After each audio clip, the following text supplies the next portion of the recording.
Okay, I think we're good. I hope. I do not know if it's showing, but I'm gonna speedrun check this on my cellular device.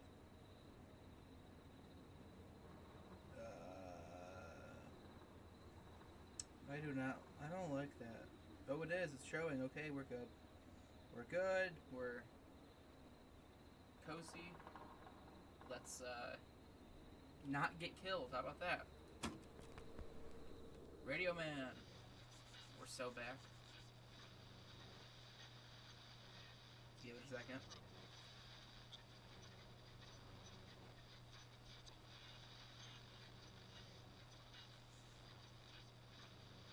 Oh, we're almost there.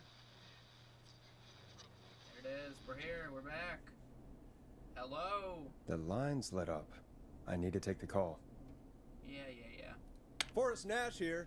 Listeners, we've got another caller live on 189.16, The Scream. What's on your mind, caller? Hey, Forrest. I just wanted to phone in and say that I think I speak for everyone when I say you're providing a real service for Gallows Creek tonight. It's cool what you're doing, man. Well, I'm just doing my job, friend. Anyway, tell me about yourself. What's your name? Are you keeping safe tonight? Yeah, man, I'm good, thanks. I'm at my roller rink, trying to get everything ready for the Harvest Festival tomorrow. I had a guy from Starling Security here earlier installing the Starling 4000 system, so I'm a little behind. As for my name, my friends call me Roller Ricky, and I now consider you a friend, my man. How do you throw it? We're friends now, huh? Well, How do you... that's kind of you to say. Thanks. Yeah, man. Sounds like roller skating is more than just a job to you. So is this vocational? I wasn't always Roller Ricky. Once upon a time, believe it or not, I used to go by just Ricky. Yeah, back then, things were pretty rough. I used to roll with a bad crowd. Not all bad, but there was this one guy. Anyway, some bad stuff went down. I harbored a lot of guilt for a long time. No. I turned to the bottle. I didn't really talk about it or even know how to talk. It's just how it was. That sucks, Ricky, but I That can bottle throw took the again. best I years of my figured it life. out. Haha. Or so I thought. It's never too late, Roller Ricky. Yeah, whatever. How did you turn things around? Ooh, let's go. I joined a support group.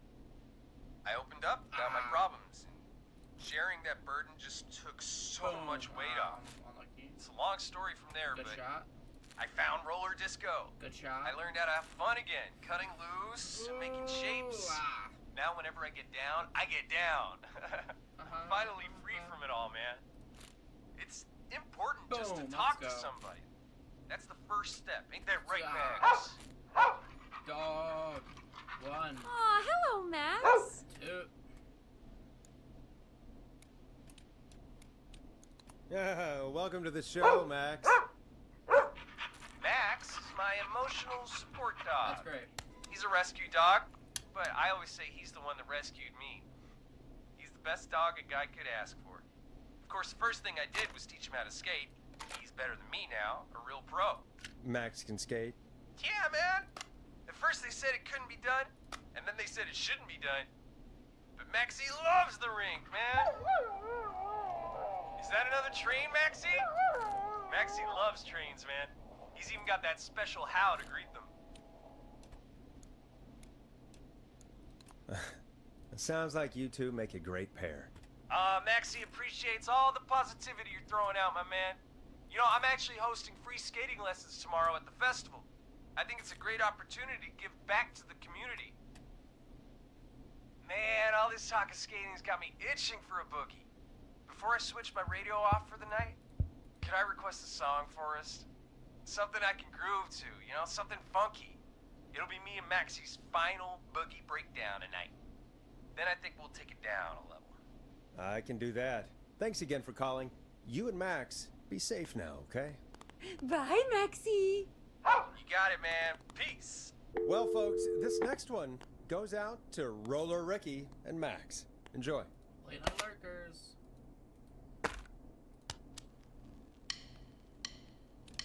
You're gonna love this next track.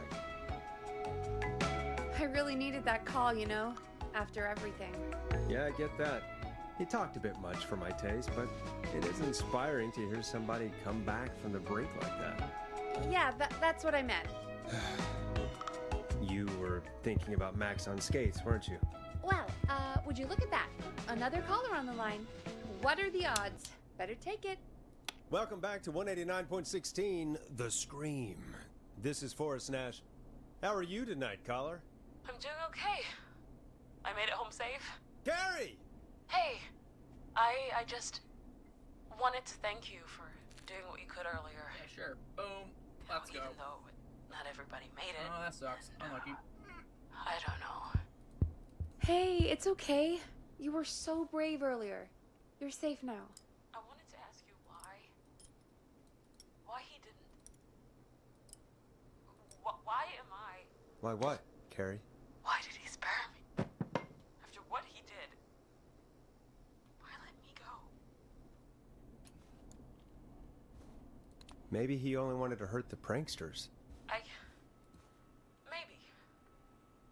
Did he just think everyone was making fun of him? Did he always hate these hazing rituals? I mean, if he did, why wait all these years to... Why do this now? These stupid hazing nights have to stop. Carrie, you did so well tonight. Stay safe and rest. Help is coming to Gallows Creek. We just need to hold on. Thanks, Peggy. Hey, Forrest? Could I request a song? Yeah, Of whatever. course, Carrie. What's How up? about a political Any song ad? by Blast Processor. And thank you. You're welcome. This next one goes out to Carrie.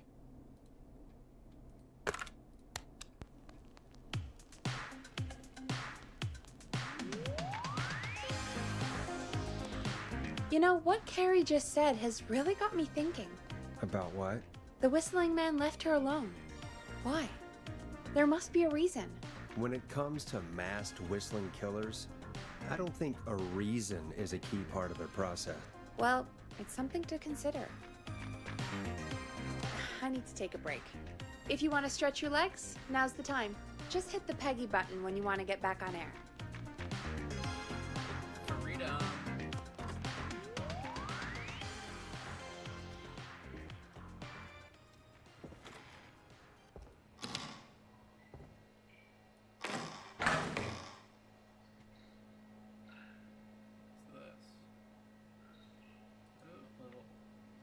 Here. That's not my problem. Oop, girls' bathroom. Not allowed in there.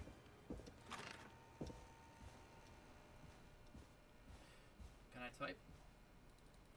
Click, click, click, click, click. No, I can. Ooh, what's this? Grilling spree ad? What was that?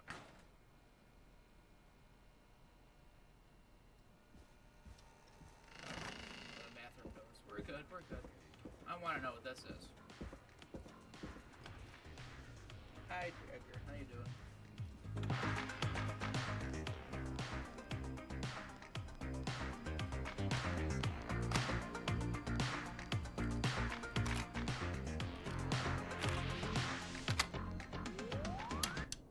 What's this say?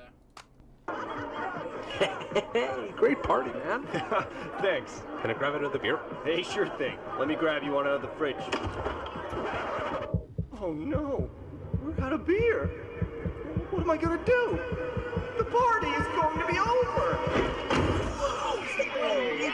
Fear not. The Grill & Spree will give you a free 6-pack of beer if Gallows High wins this Tuesday. Say what? That's right.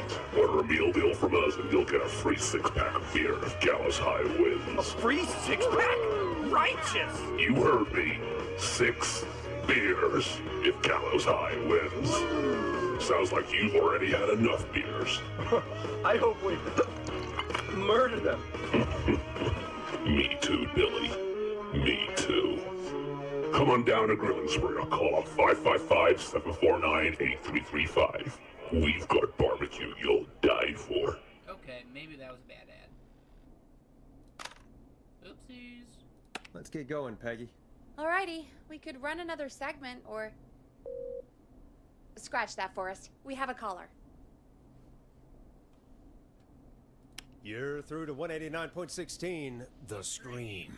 What's your emergency?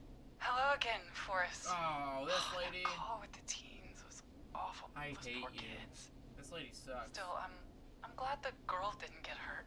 Yeah, whatever. Thanks for your concern. Are you in trouble? What's on your mind? I wanted to ask you Oh my God. again to play my We song. don't Forrest. have it, You said you were gonna ma'am. play it, but you didn't. I'm gonna. Your name was Dawn, right? What, Peggy? Yes. Oh, well remembered. My name is Dawn, and I wanted to ask you again to play my tune, She Forrest. freaks me out. Long Ride Home? No. You know, the one that Peggy said she threw outside the window? Hey, how did you hear that? That was not on air.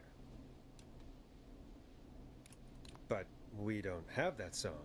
As you just said, Peggy threw it out the window. That's right. Forrest, you do have it. It's just outside the window. I'm not going There's a out serial there. killer on the loose. I can't just go outside hunting for a record. I'm really sorry, Dawn, but we just can't get it right now. But wasn't the Whistling Man just at the old murder house? That's miles from the station. It won't take you a second to grab it.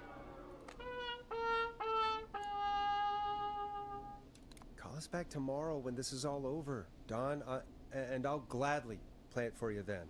No, that won't do. Don't worry. I think I can bring If you you around. love this Forrest. song so much, why don't Thank you you. have it at your I'm house? calling with more than a request. I know something. I'm gonna kill you. I think I know who's gonna be next. Yeah, you. If you What? shut up. Are you serious? Play my song, Forrest, and you'll find out. Oh, bribery. Yeah, that's great. I'm gonna kill you. Well, folks, here's some music for you while I think things over. Political ad because you suck. Teddy Gallows Jr. is a family man, a devout Christian, and a proud patriot.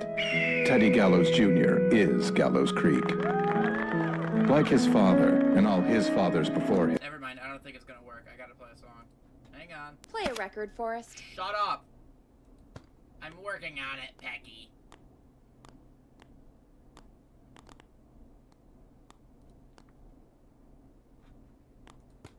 Hang on, I gotta find a good song. David Scopo, I don't know who you. Yeah, we'll go for it. It's David Scopo with Moonlight. Is she serious, Peggy? She's serious about hearing that song, that's for sure. Peggy, I mean, is she serious about... I don't know, Forrest, but we don't really have a choice, do we? Yes. If she's telling the truth, Then why don't you go and get it? it's one of Reggie's K-Fam regulations. I can't leave the booth while we're on air. Me Peggy. neither. Just, you can do it, okay? Fine. You're a good man, Forrest. I'll slide you the key to the fire door. Wait. Our fire door has to be unlocked? Yeah, you know, I never thought about it, but yeah. We should talk to Reggie about that later. Anyway, I'll hold the fort down while you're out. Yeah, great. Maybe I'll even get a caller. That could be exciting. 189.16, The Scream. With me, Peggy. Look at this more. Yeah, I thought so. Give me the key. Yeah, I did find the fire door key. Thanks for letting me know. I do not know where I'm going. Is it this one? No.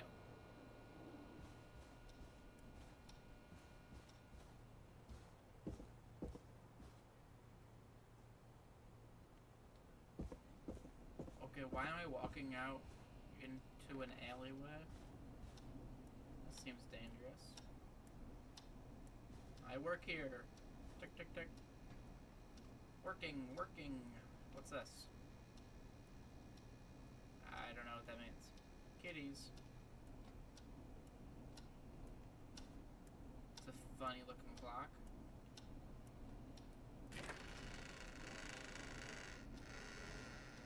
Hello. Is this one?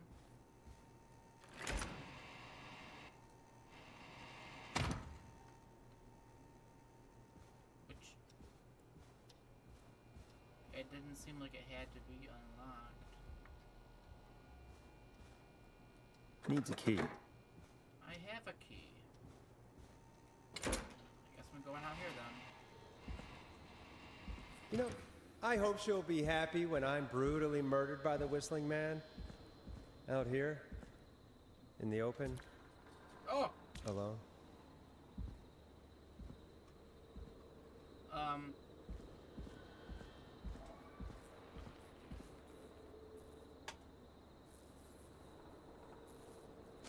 Here it is.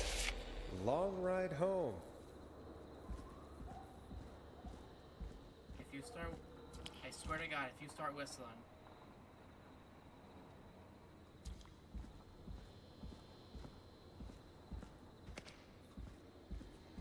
Of course. It locks behind me. And of course the key doesn't work on this side. Fantastic. Maybe there's another way back in through the basement. A door, elevator, or something. Come on.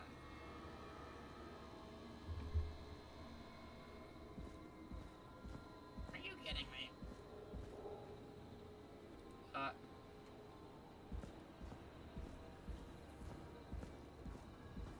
Is it this door? God. Oh, I don't like it out here.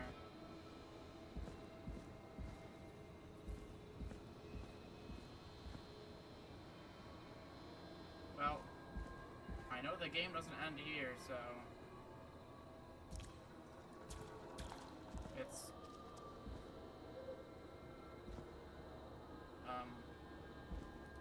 Where am I supposed to go?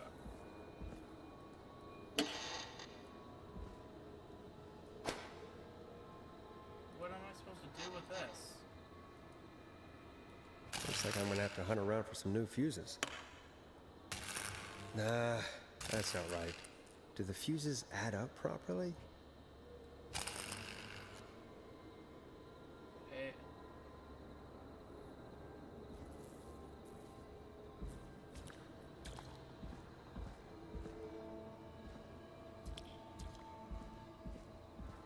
Where's...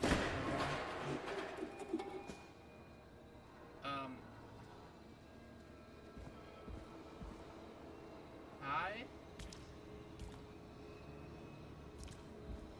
I'm gonna pee my pants.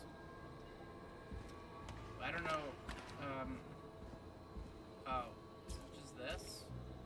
And that's broken too. Only the best for K-Fam. Okay, See if I what? can fix this. Looks like a power issue.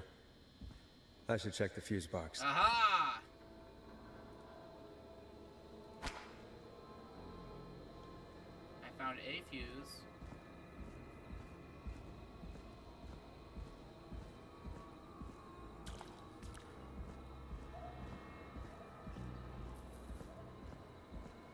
I'm not rocking with it.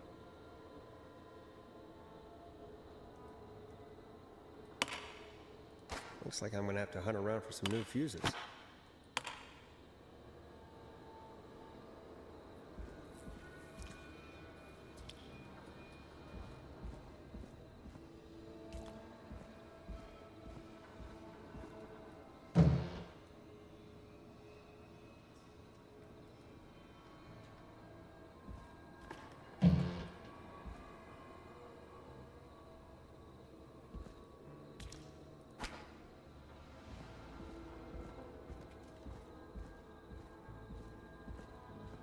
It's spooky out here, and I am...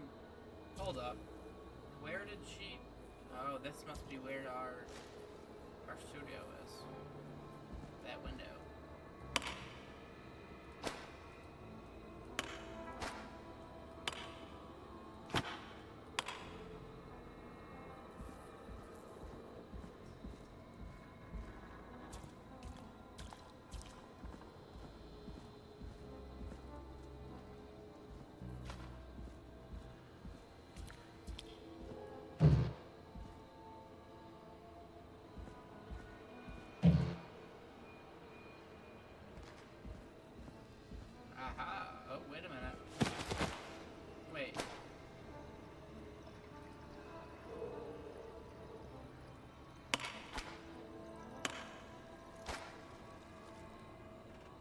can't I just bring both of them?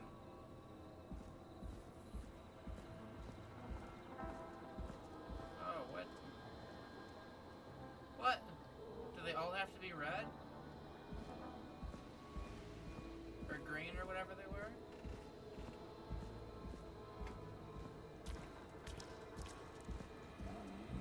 Excuse me.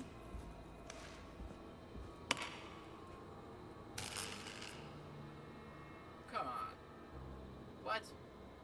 Does it have to go A5, A10, A15, or something?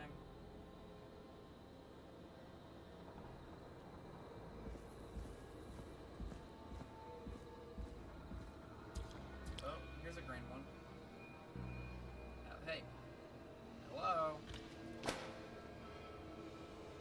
Whoa, whoa! Why can... what?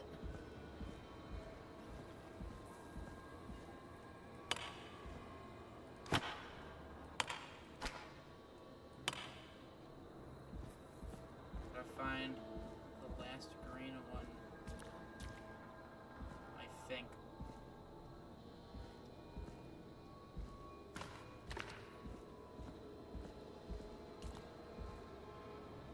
Yellow.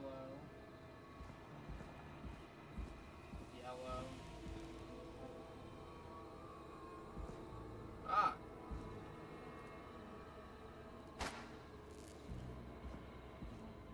This better work. If only I had a cell phone to call Peggy and say, yo, open the door.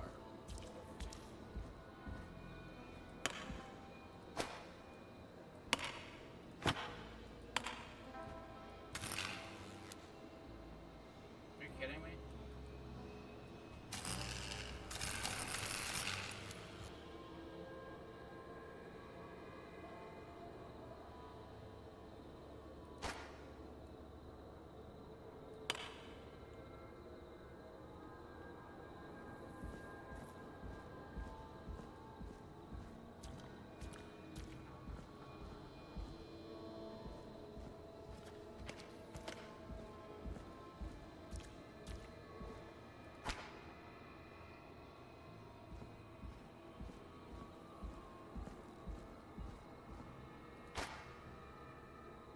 I can carry two.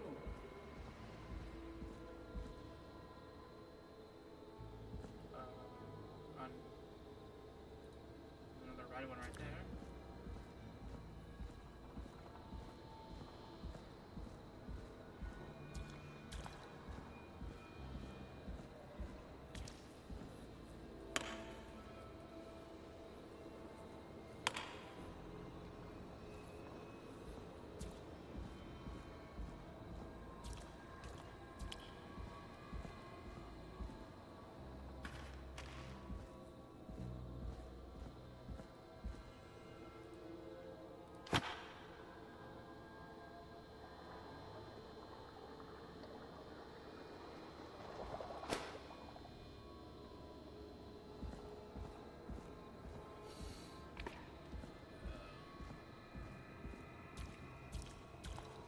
This is scary. This is spooky. I do not want to be out here. I want to be in the comfort of my studio.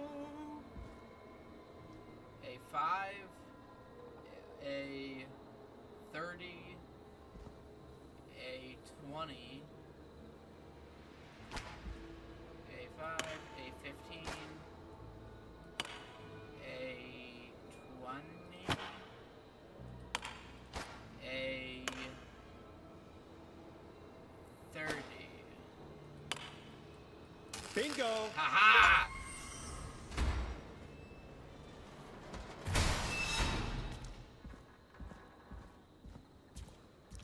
That was loud. Great. Now I get to go through the I basement. could probably survive that fall.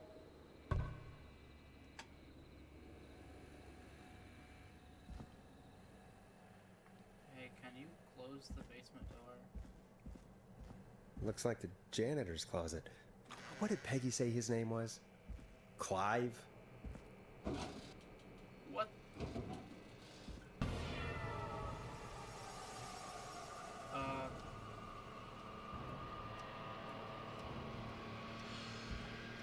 What? What the hell? Peggy is not gonna believe this.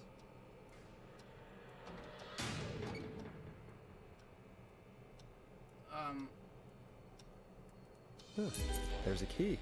I'll just take that. Might be important.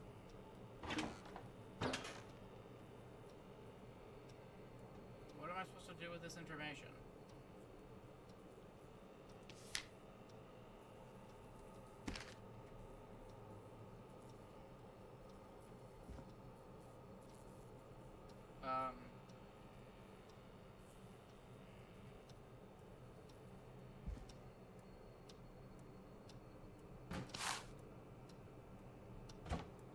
What?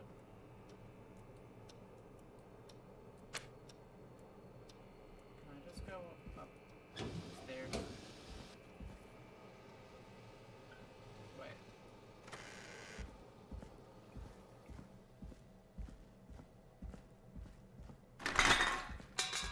Sorry. I wonder how the show's going. God, please don't do this. Hello? Thank you. Okay. Not going back down there. Oh my god.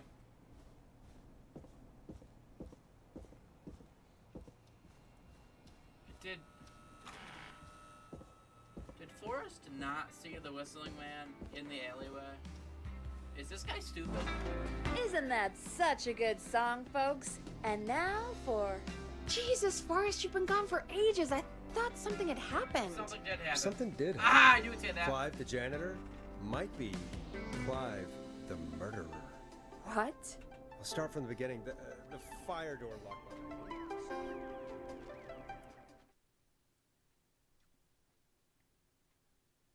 Okay. Why did you heave that thing all the way up here?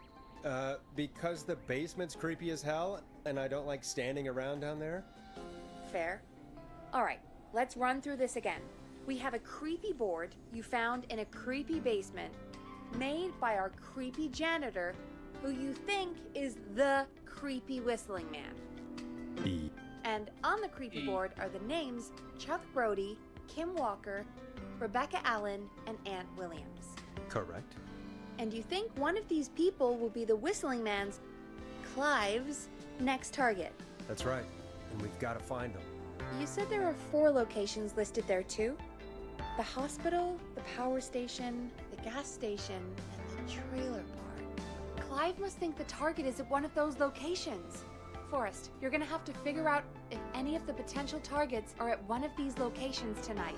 Hit the button if you need any help. Wait, what?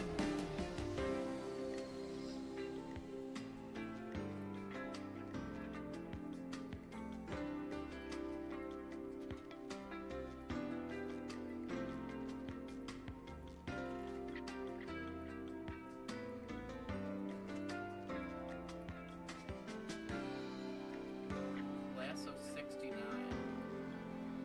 So they would have graduated, if this is 87, they graduated in, well, 69, but they graduated almost 30, 20 something, 20, 28 years.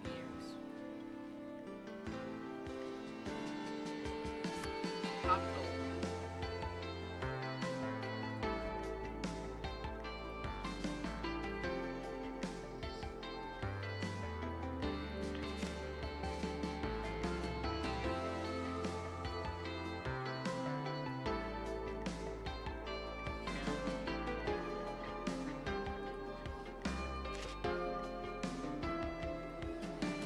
God, I don't know, dude. This music sucks, sorry. How's it going? Terrible. It's not going well. I could use some help. Okay, let's review the basics. We need to work out who the next target is. Right. There's 4 locations, right? And 4 people. Yeah? We need to figure out if anyone is at any of the 4 locations tonight. And if they are, we can call them and warn them. There must be some connections between the notes. That makes sense. Great. Need any more help? I'm good now. Thanks, Peggy. No problem.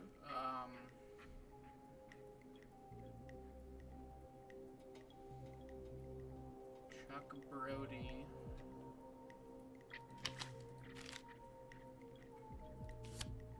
Hospital.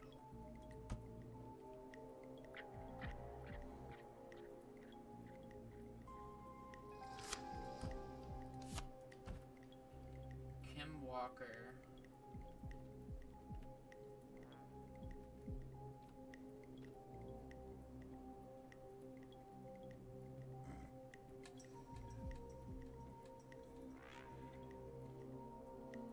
Who stole a few cars?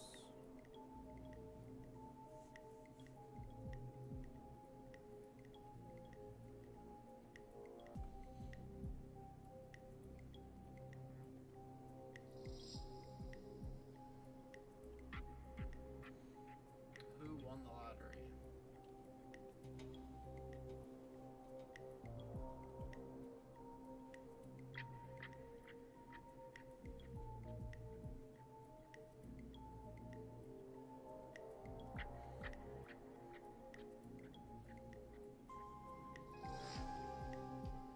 Okay, but who wrote the book?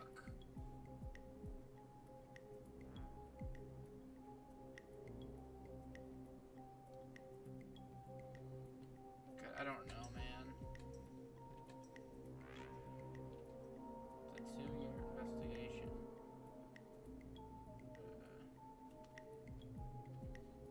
Okay, so who did it? Who is stealing all these cars? Power station. Who might be at the power station?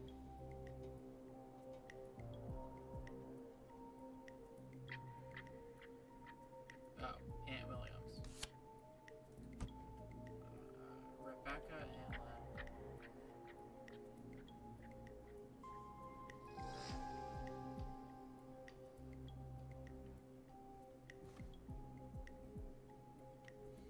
So, would Kim Walker be at the hospital, or would Chuck Brody be at the hospital? Because he's injured. Or is he dead? No, he's injured.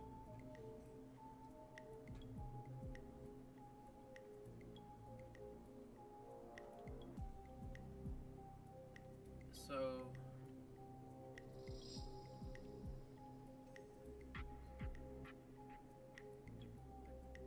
who won the lottery?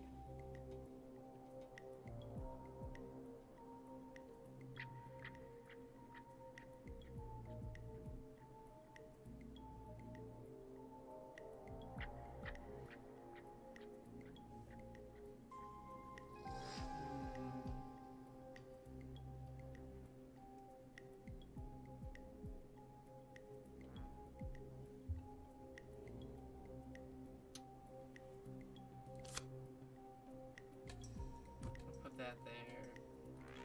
And this.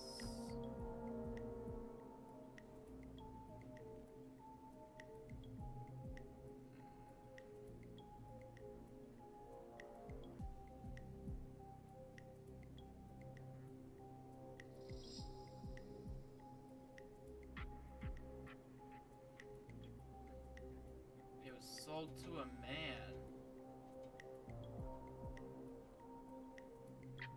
So, Chuck Brody.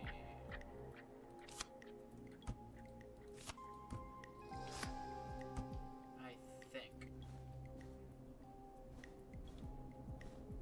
How's it going? I think I got it. I'm ready, Peggy. Are you sure? We've only got one shot at this. One shot, one opportunity. The rest of the song, I don't remember it. I'm sure. Let's do this. Okay, name first. Who do you think the target is? Wait.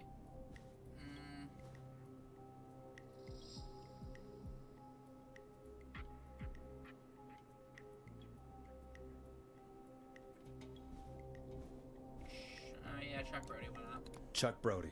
And where will I find them? Gas station. The gas station. Okay, I'm dialing. One moment. Am I correct? Hello? Chuck Brody! Listen, I know this sounds crazy, but we have reason to believe the Whistling Man is coming for you. You need to get yourself and everyone else out right now. The Whistling Man? Who the hell are you? Who is this? This is Forrest Nash. Listen, the Whistling Man's pack. We found a list with your name on it, and... Oh, God. It's today. The year I finally let myself forget. Quit talking and run! I think he ran off. Well, fingers crossed that Chuck... Jesus! It sounds like something blew up. He's using bombs now? Is Chuck? I don't know. Hang on, we're getting a call. Hello? Chuck? Chuck! Forrest! The whole goddamn gas station's gone up.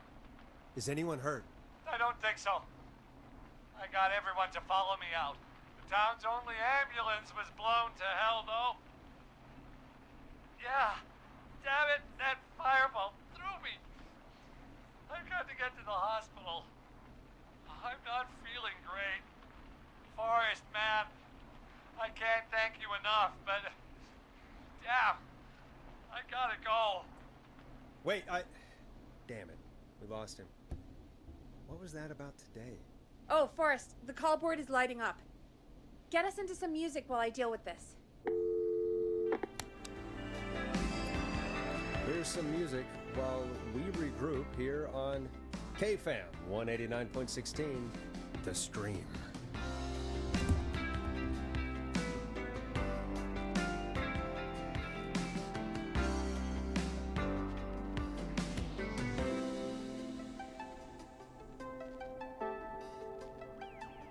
There's gotta be more in the basement to show us who Clive is targeting. And if that's the case, we can get ahead of him. Stop the killings before they can happen. Forrest, we need to go back down. By we, you mean me, right? Yep. Like I said, I need to handle all these calls. Maybe start with that creepy mannequin room you mentioned before. I still have a lot of questions about those, by the way. Me too.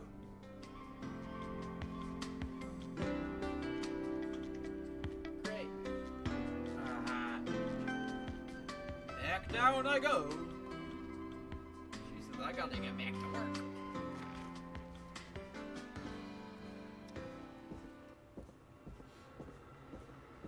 Okay, you don't need to make you don't need the creepy music whenever I go down, okay? Sorry, Dad, gotta tell you that.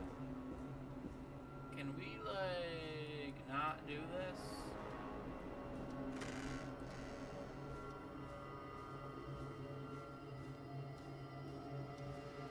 Wait, it's this door.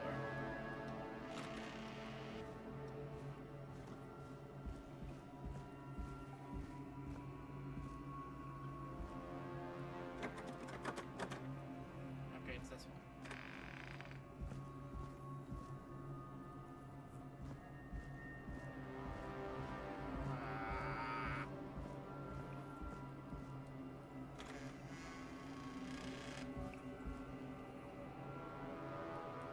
How do you dig a room into a lock?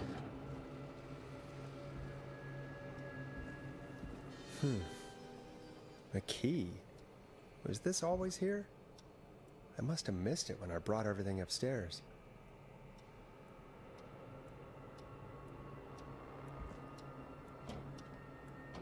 What key?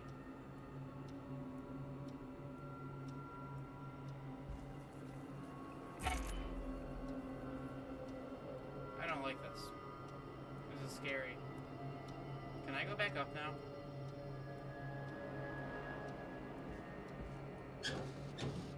Bye. Goodbye, goodbye, I'm leaving. Nope, no siree, goodbye, hasta la vista, you suck. Bye-bye. excuse me. Goodbye, goodbye, goodbye, goodbye. I'm staying here.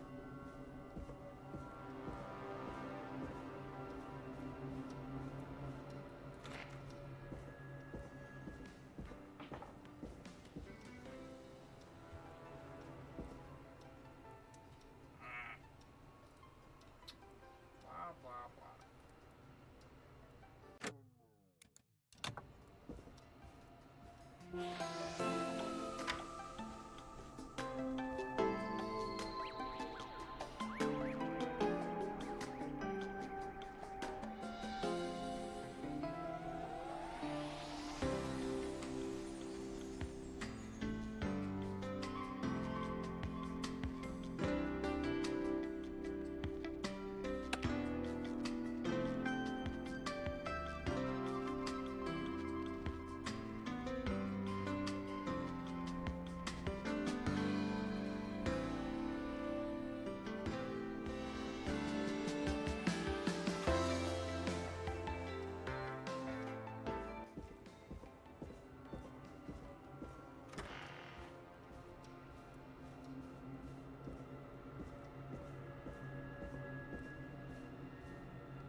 Peggy, give me some warning before yelling down the intercom. Sorry. Buzz the intercom when you find something and want to discuss it.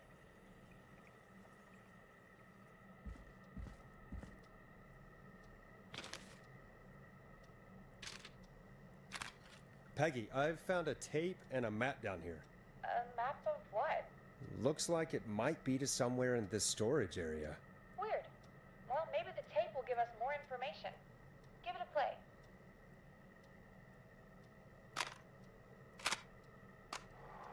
George Barrow, 1968.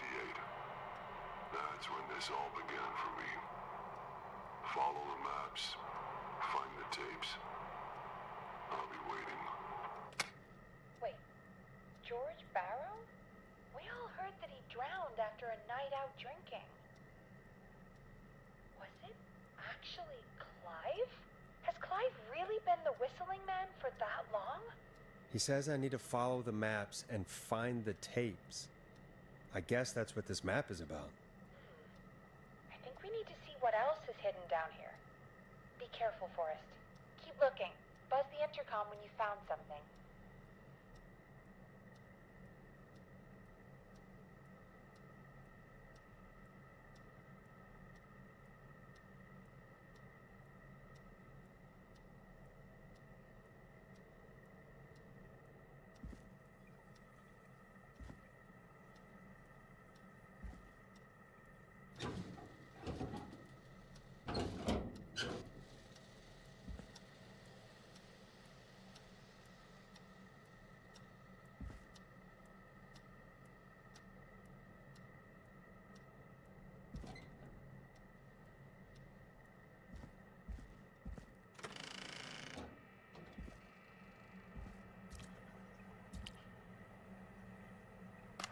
Time of autopsy is 7 a.m. Cause of death is asphyxiation from drowning. The degree of rigor mortis indicates that the subject has been deceased for 5 hours. That puts the time of death...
Small lacerations to arms, legs, and face, typically obtained by running through foliage. Severe blistering to the feet, as though the deceased had been running without stopping.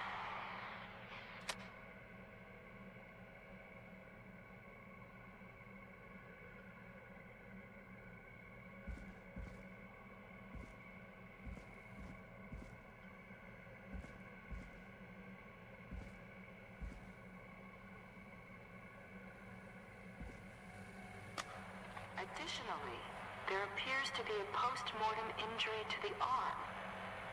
It looks like it was trapped in a car door.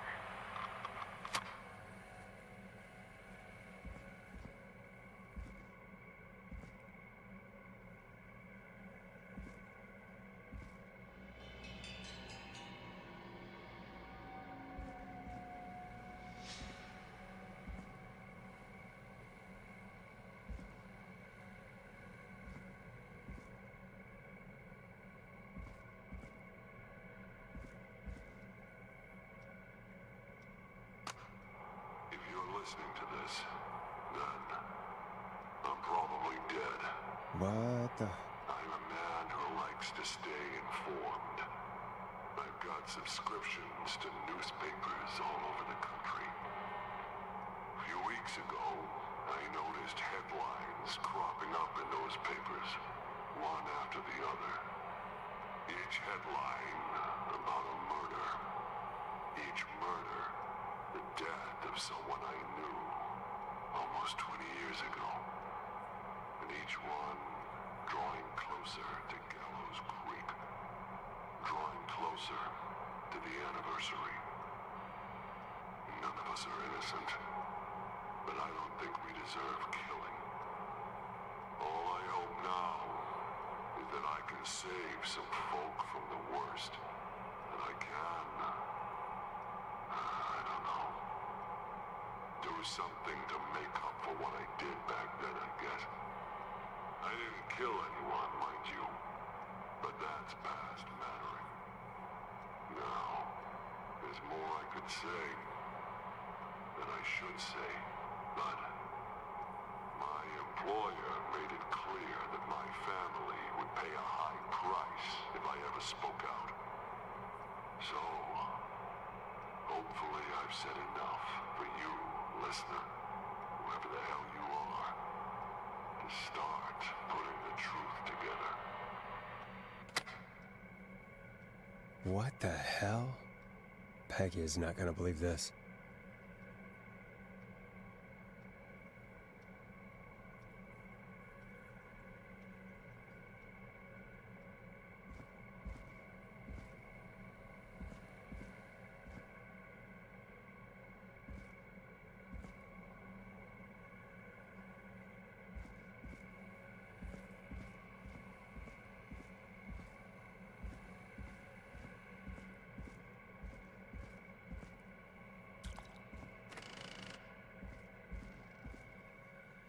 What have you found, Forrest?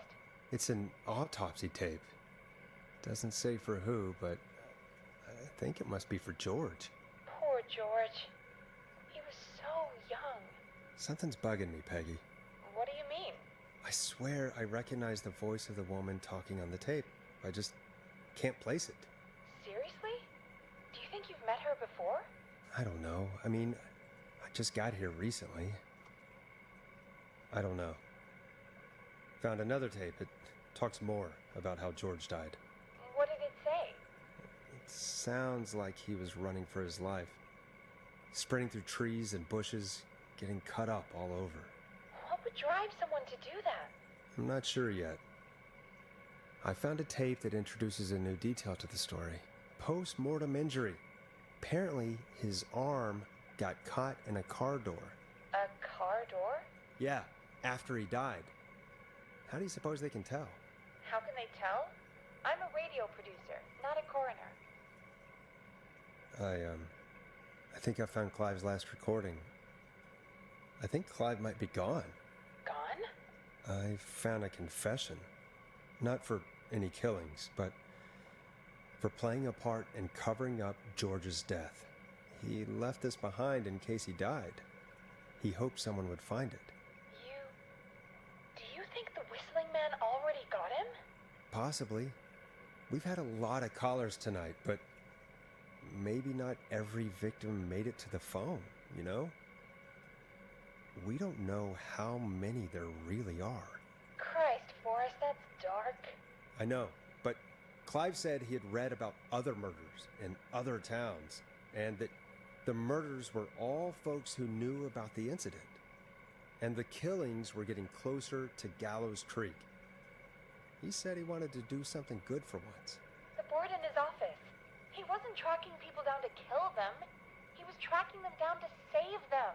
Ugh, why didn't he just come out with all of this? He said his employer threatened his family if he spoke out about any of it. His employer? The one who orchestrated the cover-up? Oh, Clive. I'm sorry for thinking you'd killed all those people. Do you think you found everything, Forrest? I think there's gotta be more down here. I need to find all the tapes. You think so? How much did Clive hide down there? Well, if there are more tapes, then there must be more maps to follow, right? That seems to be the case. All right, then. Buzz the intercom when you find something and want to discuss it.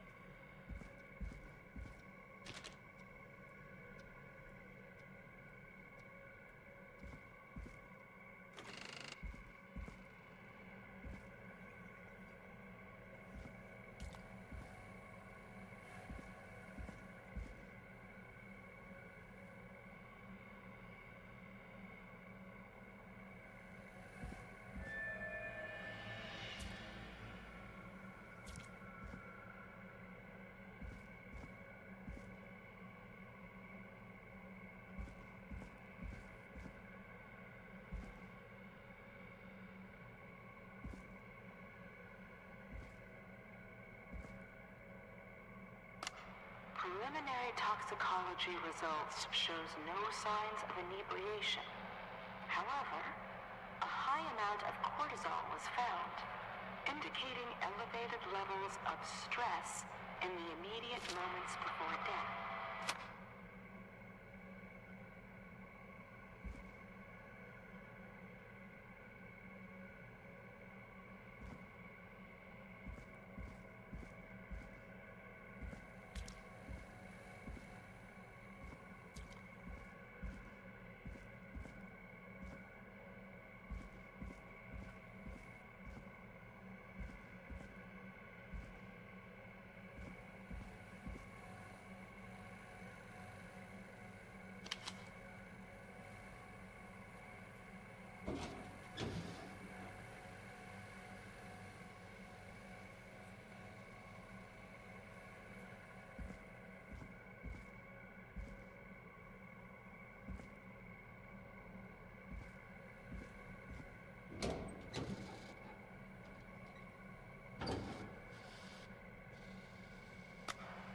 It is the coroner's opinion that the subject likely feared for his life. This has to be important. Resulting in a fall from a height into a body of water, where he hit his head, was knocked out, and drowned. Following that, he was moved.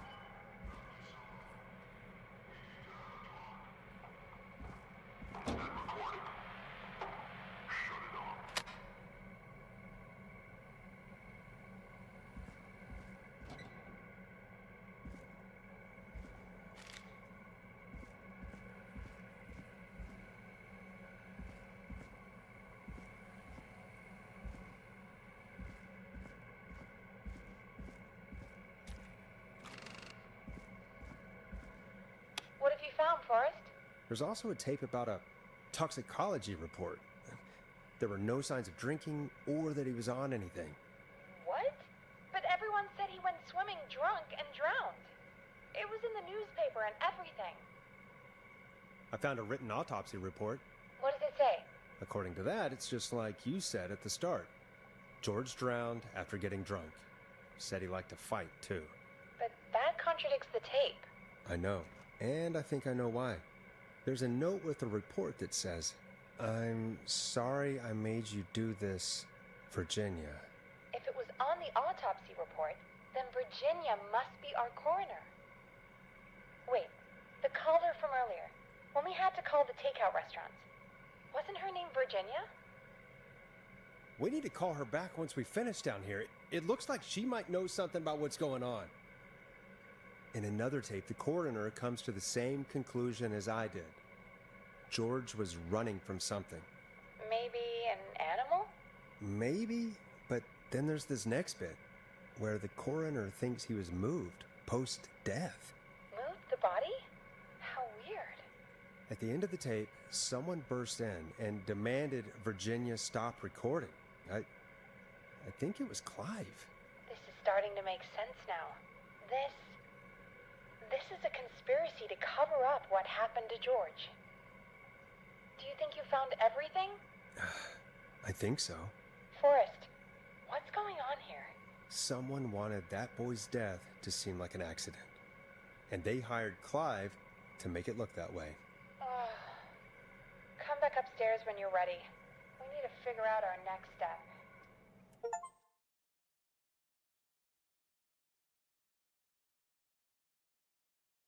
Thank God you're back, Forrest.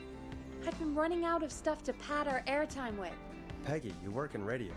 Forrest, I'm stressed. I mean, really, how are we supposed to keep a show going with all this happening? Beats me. But we gotta do it, and we're going to. You're right. So, what's the plan now? I think we should call Virginia back. All right, I'll get her on the line. Okay, Forrest, shut the music off. Hello again, Gallows Creek. This is Forrest Nash. We're circling closer to the truth behind tonight's events. To this end, we're calling back one of our earlier callers, Virginia Sullivan.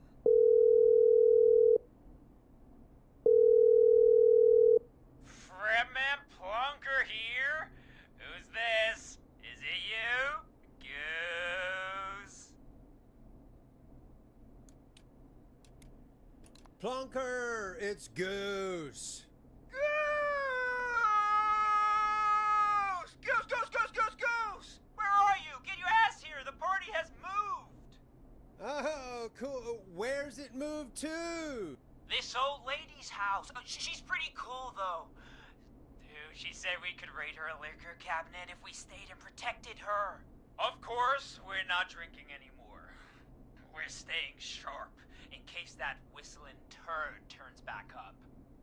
The old lady might need our help. Of course, man. Of course. Hey, could you put me on with the old lady? You know, to check if it's cool for me to drop by. Oh, there's that Goose respect we love. I'll grab her now. Hello? Is this Goose? Hey, Dr. Sullivan. Who is this? Hey, Virginia, it's Forrest. I'm glad you're still okay. Oh, Forrest. Sorry, I'm still jumpy. I can't blame you. I'd be jumpy too. I'm so sorry this happened to you, Virginia. I thought I was. I thought... Easy. We're not calling to talk about earlier. We're calling because we think you can help us on why this is happening tonight. Me? What would I know? Does the name Clive mean anything to you? Clive? No. I don't know that name. What are you asking about this for? You mentioned that name earlier when you called us the first time. I don't know what I said then. I was petrified, Forrest. Clive's the janitor at our station, and we know you spoke to him in the past. Forrest, please. You don't know what you're doing. He'll come for me. Virginia, it's okay. Clive won't be coming after you. We think Clive's dead. Dead? But isn't he? He's the whistling man, Forrest.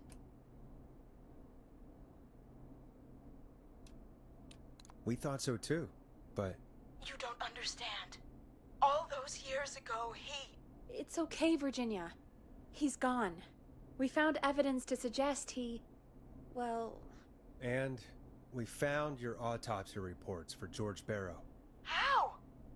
I saw him destroy them. Well, he didn't. I don't know if he kept them or made copies or what, but we found them, and we know it's related to what's happening tonight, which is why we called you. Why did you write a false report? All right. One day, I came into work to find a boy on my slab. And as I finished the autopsy, this man, Clive, he just burst in. And he started making demands to give over the reports, to falsify what I found. Of course I said no. But, well, when someone wants to make you do something, they can use the carrot or the stick. For me, he used both. You see, my sister is sick. She has a chronic condition that's never going away. It's expensive to treat, and it was getting to where I couldn't afford it. And Clive promised me that his employer would pay for my sister's treatment if I did what he said, and that if I ever spoke about this, he'd beat me to within an inch of my life. I don't know why he had me do it, but my sister needed me. You have to understand. She needed me. We understand. Thank you, Virginia. That was brave. God, I just want this nightmare to end. This will help end it, Virginia. Thank you. Stay safe, Virginia.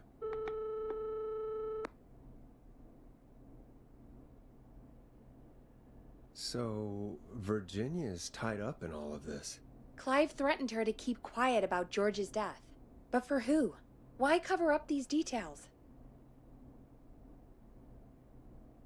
We could try Sandra. What would Sandra know?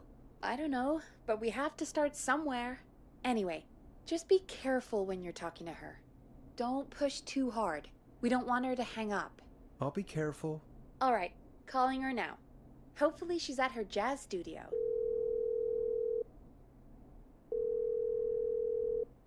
Aha! Forrest, you're through. Hello, this is Sandra at Jazz Pizzazz Jazz Studio. Who is this? Hello again, Sandra! It's Forrest Nash of 189.16, The Scream. And you're live on air. Oh, I always thought folks called into a radio show, not the other way around. How jazzy. What can I do for you? Well, we're trying to understand what's behind the attacks tonight. We had a few questions. Why, Forrest, of course. Heck, after the way you saved my life, I'd say yes to just about anything you asked. Really? Well, that sounds nice. I might just call you back tomorrow then, too. You got my number. But what about tonight? Is there anything you want to talk about right now? Remember why we called, Forrest. Of course. Do you know why the Whistling Man might have targeted you? Ha! As far as I could tell, he was just a knife-wielding psycho with superhuman cardio. He'd have chased after anybody. Right. Well, we think he might be chasing specific people. People who know about the death of a boy named George. Oh, I don't know anything about that. Sorry.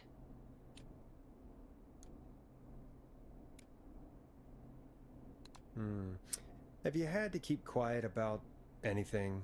Any secrets you've had to keep? What would I have to keep quiet about? I don't know. I mean, could be that you've seen something or heard something. I never saw anything. And even if I did, what would that matter? And it was years ago.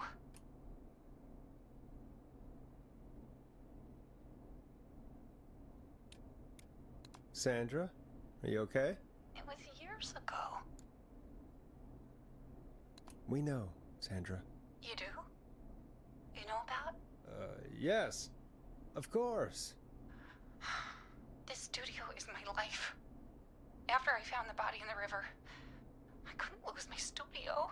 Do you understand? Sure. I understand. When the rent just kept going up, he said he'd stop if I just needed to keep quiet. And everything would be okay. Of course. We understand. I mean, it's not like I killed him. What was the harm in saying I found him in the reservoir instead of the river? Right? Right? I'm sorry. I can't do this. And she's gone. I don't think that could have gone any better. You truly did great, Forrest. Well, folks, if anyone out there has any thoughts on what's going on tonight, please call in. That's good timing. We've got a call waiting just this second. Welcome to 189.16 The Scream, with me, your host, Forrest Nash. Hi, Forrest. I know this is really out of the blue with everything happening tonight. And for him, But I wonder Teddy if you Gallows. send a special birthday message to my uncle. No, I don't wanna. Oh, come on! It's his birthday. I won't have a chance to do it again until next year. May as well, Forrest. Fine. What's his name? Thank you, Forrest. He's my Uncle Ronnie. His first name's Peter, but he never liked his name. But since he always had salt and pepper hair, even as a kid, can you believe it? Folks always called him Pepper. Thanks for the history lesson. Is there anything besides happy birthday you would like to say to Mr. Pepper? Oh my God, damn it! Yes! Tell him he can get the best birthday Gallows deals Jr. and has worked honey hard packages to create here at jobs, Bundy's Pizza. improve Starting at infrastructure. You son of a bitch! Stop calling us! God damn it, Peggy, this is your fault. My fault? I said I didn't want to do it. Don't blame me because Brian Ponte can't control himself. Ah. Don't worry. We've already got another caller on the line. Just pick it up, okay? This is 189.16 The Scream. I'm Forrest Nash. You're on the air, caller.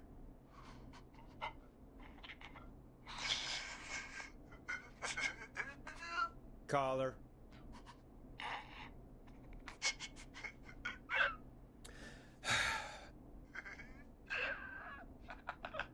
Great party, man. Ponte. Thanks.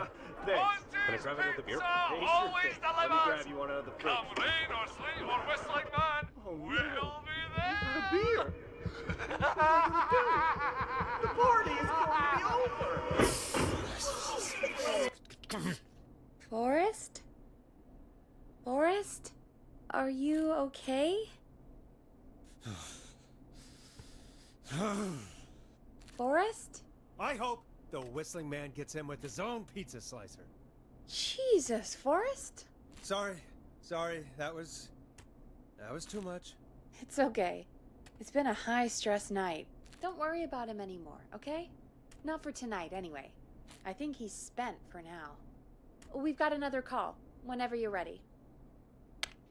Folks, don't spend your money at Ponte's Pizza. That's all I'm gonna say about that. Moving along, I'd like to welcome another caller to 189.16 The Scream. With me, Forrest Nash. Who, may I say, is calling? Well, hello again, Forrest. Dawn. I bet I know why you're calling. I'm sorry I didn't play your song. There's a lot going on. But please? Never mind that now. Forrest, I'm calling because I need your help.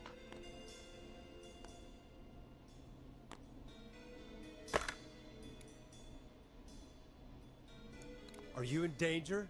I sure am. Do you mean Yes, he's after me now. you? I think so. He must have heard me on the radio helping you. Helping? You didn't exactly help. Maybe I've been helping more than you know. I was out following a lead, trying to work out who would be next, after Chuck. And what happened? And I started to feel like I was being followed. I came back to my apartment building, but this newfangled security system has me locked out. I need you to help me get inside.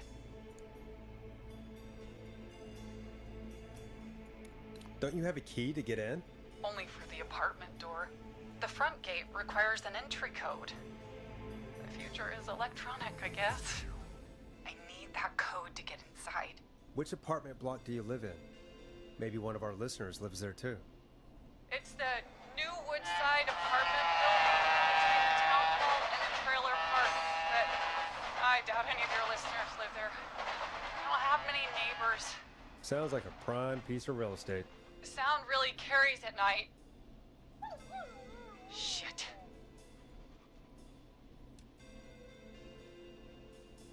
Is that a neighbor's dog?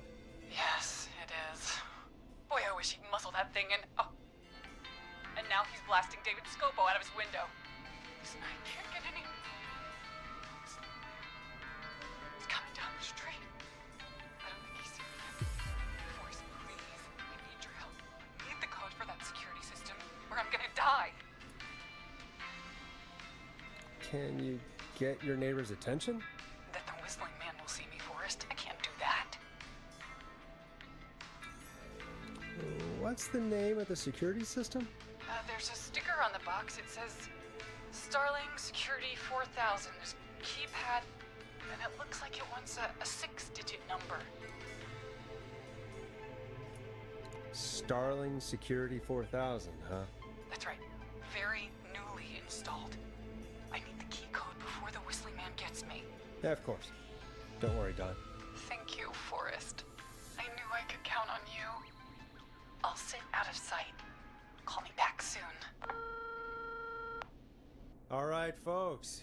Here's a little tune for you all to enjoy while I try to break Dawn into her apartment. You were pretty quiet there, Peggy. Forrest, was it just me, or was there something... It wasn't just you. Something was weird about that.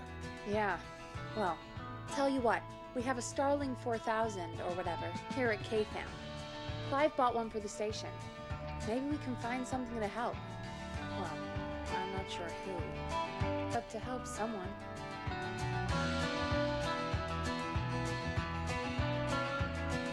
Okay, so she's locked out of the Woodside Apartments, and somewhere, Clive probably has the papers for the Starling 4000.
Starling 4000.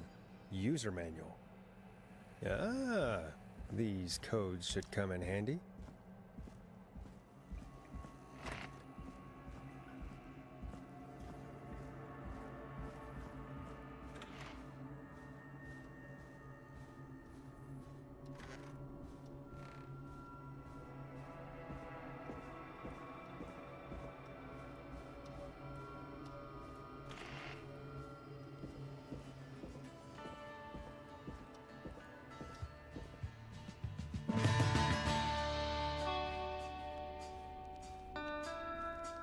Welcome back, Forrest.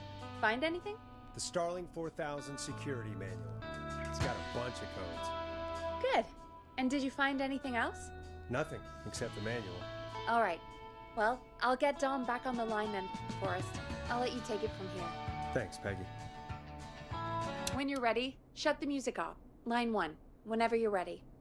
Don, are you there? This is Forrest Nash from 189.16, The Scream. Oh, thank God you're back. I'm so afraid. What's the code to the gate?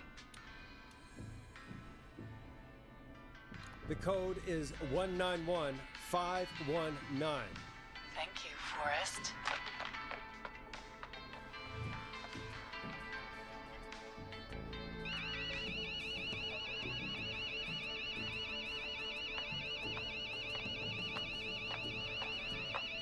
Son of a bitch. Ah!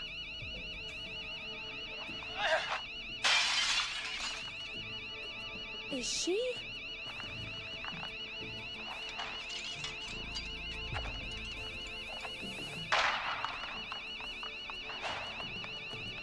Yeah, stay out! Nobody disrespects the sanctity of the ring! Don't ever come back here again! I'm calling the cops! Thank God.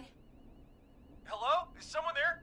Ricky, get back inside and turn on the radio. Whoever that was, she was trying to break into the ring. She? Forrest, man, you got no idea. That was him! That was the whistling man! The alarm gave me just enough time to get my rifle. I don't like hurting folk, but I can't let anything happen to Maxie. He's my best friend, you know? Listen, man, I'm heading back inside. Gonna barricade that window.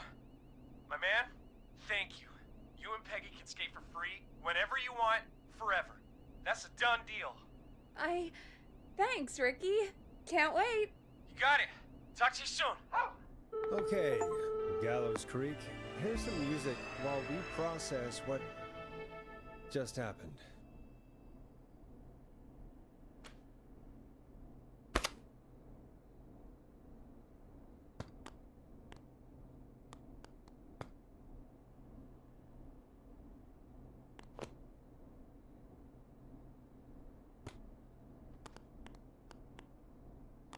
I better put a record on.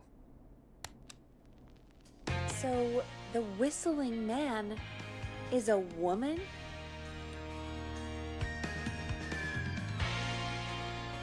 I had my suspicion. Yeah, sure, Forrest. You just never mentioned it.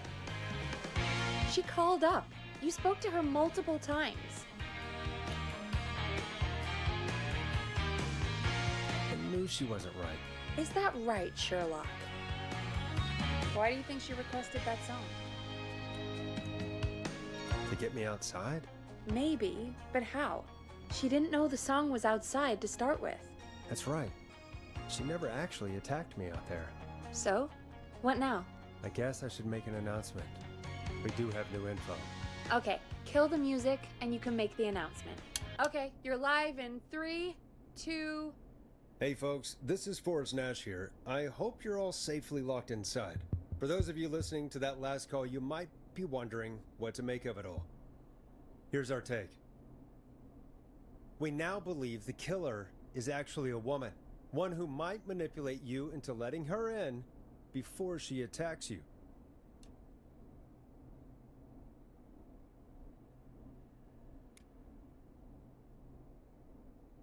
We're neighbors. Look out for each other and stay safe. The killer was calling themselves Dawn.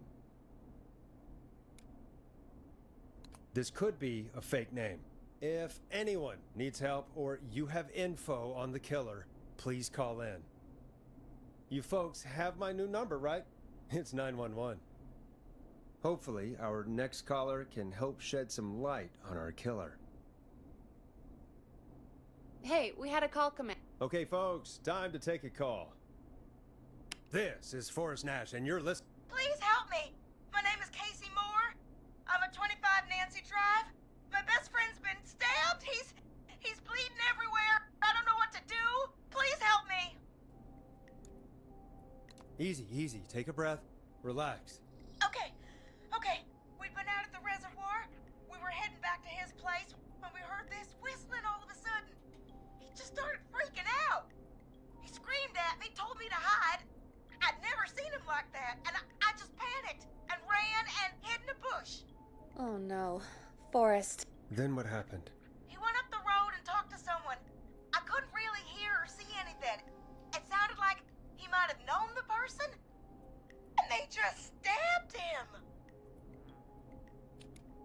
Casey, was his attacker the whistling man? The who?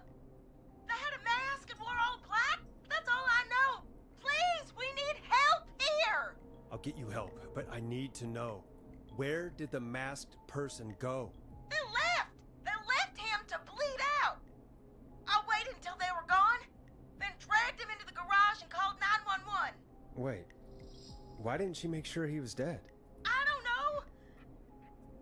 I think I heard them say something like, "It's not so funny now, is it?" before they left, but please, he needs to get to the hospital. I can't drive, so we need an ambulance. Forrest, the ambulance was destroyed in the explosion at the gas station. You should get all the info you can. Can you tell us where your friend was stabbed? They stabbed him in the stomach, and then stabbed him again in his leg when he was on the ground, and it's... Oh, the knife is still there in his leg! What's your friend's name, Casey? It's Jason Parker. We'll be right back. Peggy, patch us through to the hospital. On it. Phoning St. Gabriel's now. Switch to line 2. Hello, St. Gabriel's Hospital. How can I help you? Hi, this is Forrest Nash from 189.16. We have a stab victim at 25 Nancy Drive named Jason Parker. He's been stabbed in the stomach and the leg. He's bleeding heavily. Oh God, I'm sorry. With the ambulances, well, you know. I know, but please, we need something, or he's going to die. Forrest, Listen, you're going to have to get him here. We need to see him, and we can't get there ourselves right now. We don't have any way to drive him right now. And even if we did, he's bleeding out fast. All right, listen. We need to buy him time to get here. That means stopping the blood first, and then finding someone to stabilize him. To stabilize him, you really need someone with first aid training. Do either of you have any? No. Me neither. Damn it. I'm really sorry about this, but I have other patients who can't wait. All I can do is talk you through the procedure as quick as I can, and then leave the rest to you. You think you can handle that? We don't really have much choice. Hit me. Okay, from the top. If he's bleeding out, then you need to get him comfortable and try to stem the bleeding. Lay him down. Apply continuous pressure directly to the affected areas. When the bleeding slows, get a clean cloth of some kind and hold it over the wounds. Get them comfortable. Apply pressure. Clean cloths when slowed. Got it, I think. You said he was stabbed, right? If the object he was stabbed with is still in him, don't take it out. It's stopping the worst of the bleeding right now. If anything, you should secure it so it stays where it is. I wouldn't have thought of that. It makes sense, though. God, that was a lot of info. But I think we can handle this. Glad you got it so far, because there's more to go. I'm still with you, Doc. What else do we need to know? If he's lost a lot of blood, he may enter shock. If he does, act fast. If you applied a cloth and it's bleeding through, don't remove it. Just apply another on top of it. If it's safe, elevate his legs to get blood circulating to his vital organs. Try to keep him warm. Get him to rest and reassure him. We need the patient to stay calm. All right, don't replace bandages, elevate his legs, keep him warm and calm. This is a lot. I'm really sorry. That's as much as I can give you right now. Try to stop the bleeding, find someone to get him stabilized, and get him here as quick as you can. Good luck. All right, Forrest. Casey's still on line 1. Hello? Hello? Forrest, are you there? I'm here. How is Jason doing? Badly. He's still bleeding. I need help. I've been putting pressure on his stomach wound since you left, but he's still bleeding. I don't know what to do. That's good, Casey. The nurse said to do that. What about the knife in his leg? It's gotta be hell. Should I pull it out? No, don't touch the knife. The bleeding will get worse if you pull it out. Are you sure? I'm sorry. I'm gonna stop making suggestions. No, don't worry, Casey. We're a team here. We're all going to get Jason through this. Casey, is his leg wound bleeding right now? I hate looking at that knife. Yeah. It's bleeding. His stomach is worse, though. I think we need to secure the knife so it doesn't move around. Do you have anything you can tie around it? Yeah. There's some laundry piled up on top of the dryer, some cloths on the hood of the car, and what else? I guess I've got my jacket.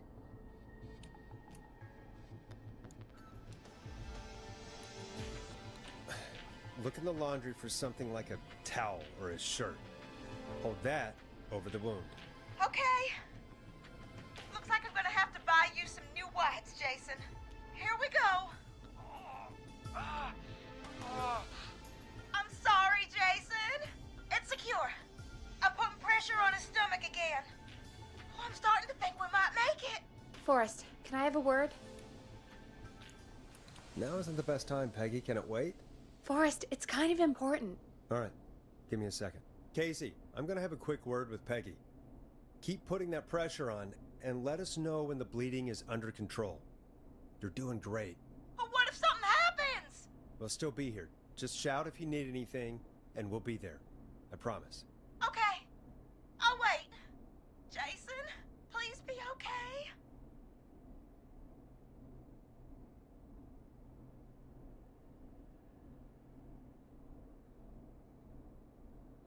What's up, Peggy? We can't stay on the line with her all night. Dawn is still out there. What if other people need us? You're right. She's probably on her way to her next target right now. Exactly. And you heard the nurse. We need someone there with training who can stabilize him. He's got to get to the hospital somehow. Could somebody nearby help them? Maybe drive them to the hospital? You know, that's exactly what I was wondering. Do you have anybody in mind? I might. A little before you started working here, KFAM did a mandatory first aid training course. Me and Karen missed it because we were away on a producer getaway. You skipped it, didn't you? Never mind. So, how does KFAM's first aid course help us? Casey said they're at 25 Nancy Drive, right? Yeah? Why? They put up a bunch of cheap houses around there about 10 years ago. So a bunch of people here at the station live around there. Do you think any of them could help Casey and Jason? Probably, but I don't know who lives there. And since I missed the training day, I don't know who knows first aid. Could you call them and ask? I don't know everybody's numbers. I've only ever called Karen. Everybody's personnel info is probably in Reggie's office. Got it. I'll look through their files in Reggie's office. It's a life or death situation. I'm sure they won't mind. Right. But there are a couple of problems with that. It's sensitive information, so Reggie probably locked it in his safe. Great. Do you have any idea what the combo for the safe could be? Not a clue. Reggie's a serial note taker, though. Maybe something in his office will give it away. Right. There is something else. I'm not gonna like this, am I? Have you ever heard, "The future is floppy"? Peggy, what the hell are you talking about? I'm talking about floppy disks. Floppy disks are like these futuristic things that have information on them. You put them in a computer and they do something. Peggy, I know what a floppy disk is. Anyway, Reggie decided that the future is floppy and started phasing out our physical records and replacing them with these floppy disks. I imagine it's the same for our personnel files. That's good to know. Since we haven't heard anything from Casey, I'm guessing Jason's okay for now. I'll check out Reggie's office and see what I can find. You'll need a key for that. I'll just slide it under my door now. Thanks, Peggy. I just have to look around.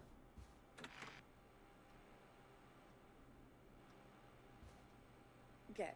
I'll patch my mic down to the office, so you'll hear me over the intercom.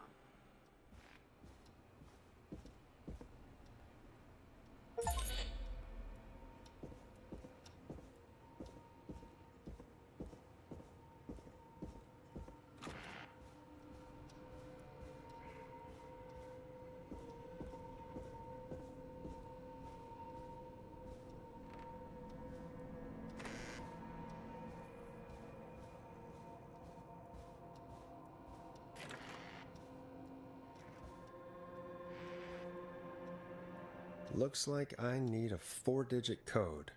Nope, that's not working. Must be something else.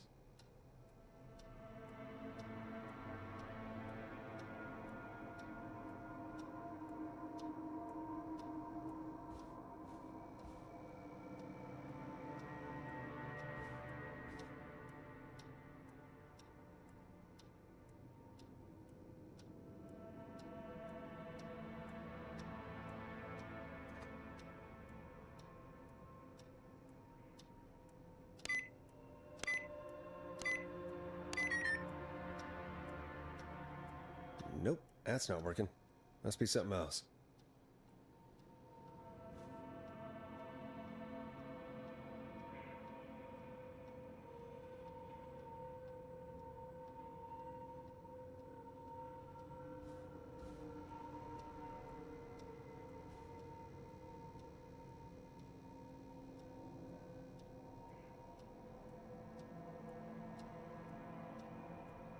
Hey Peggy, you there?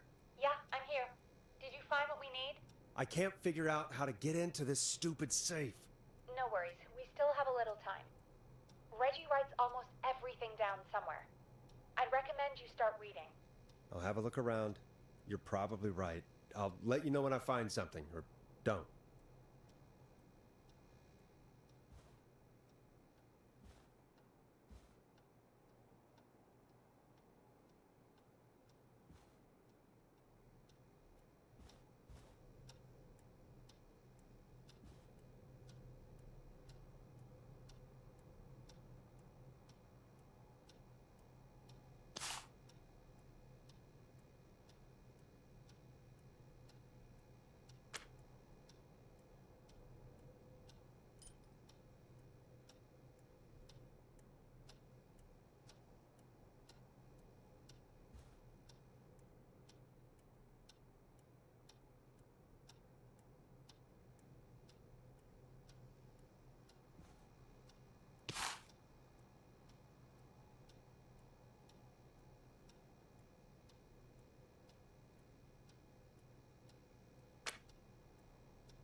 Could this be it?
Peggy, I still have no idea how to open this safe. Okay. So let's change our thinking. What if we... Hello? Is anybody there? Please pick up. Casey, I'm here. What's wrong? Jason started going pale. I tried to get him to rest, but he just threw up everywhere. What's happening? What do I do? God, it sounds like he's going into shock. Casey, just stay calm. It's going to be okay. But the bleeding seemed to slow down. Did I mess up? Jason, I'm sorry. Casey, calm down. You've done everything right. I need you to listen to me, okay? For Jason. What did the nurse say to do about shock? Casey, I need you to elevate Jason's legs. We need to get the blood flowing to his vital organs. Got it. Jason, stay with me. I'm just gonna move you. This might hurt. Okay. I propped his legs up on some boxes. I'm looking at my notes. We need to get Jason as warm and comfortable as possible. Do you have anything you could use nearby, Casey? Yeah. I still have some laundry next to me. I'll wrap him in some blankets. Just give me a second. Sorry. Jason's bleeding through his bandages. Should I get him new ones? Or... Oh, God. Don't remove the bandage. Apply another one on top of it. Do you still have something you can use? I've used the rest of the laundry to keep him warm, so... I'll use my jacket. I can always get a new one. I'll fix his bandage and get him warm. Hold on, please. Nice.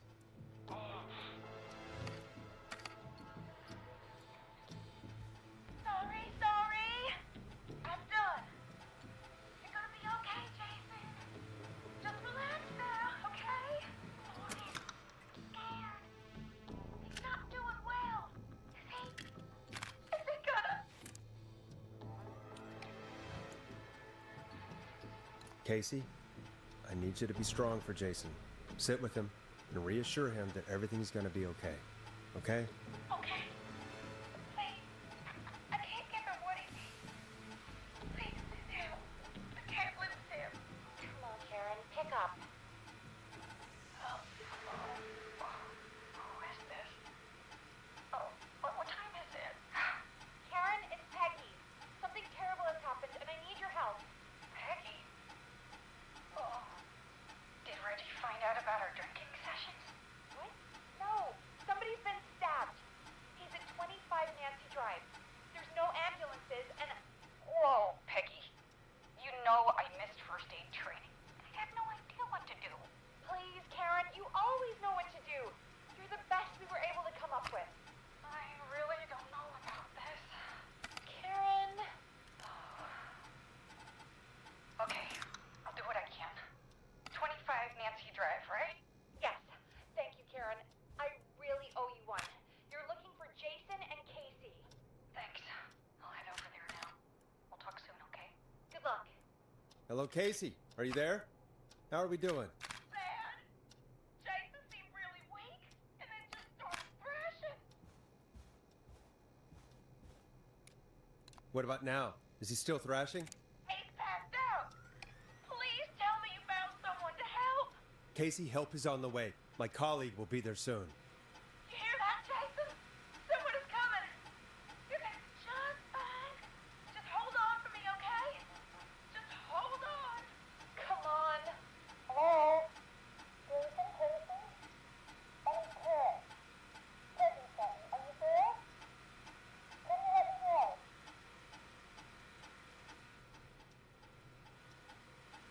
Oh boy. He's definitely been stabbed. I'm gonna need you here, Casey. Gonna need all hands for this one. Okay. Forrest, we'll call you back later. I have to go now. Good luck, everyone.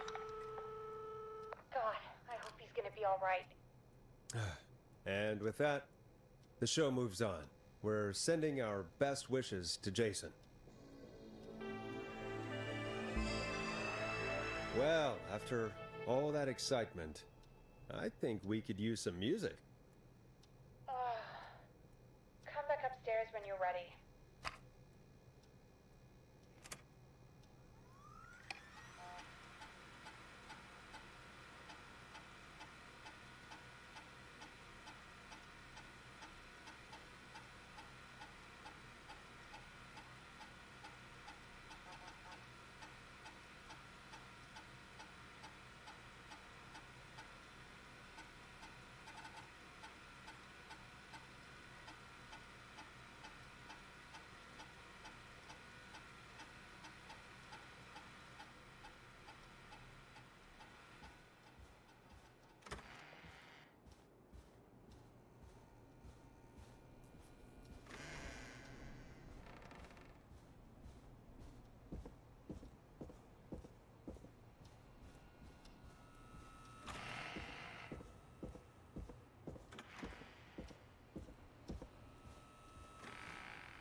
It's getting pretty late.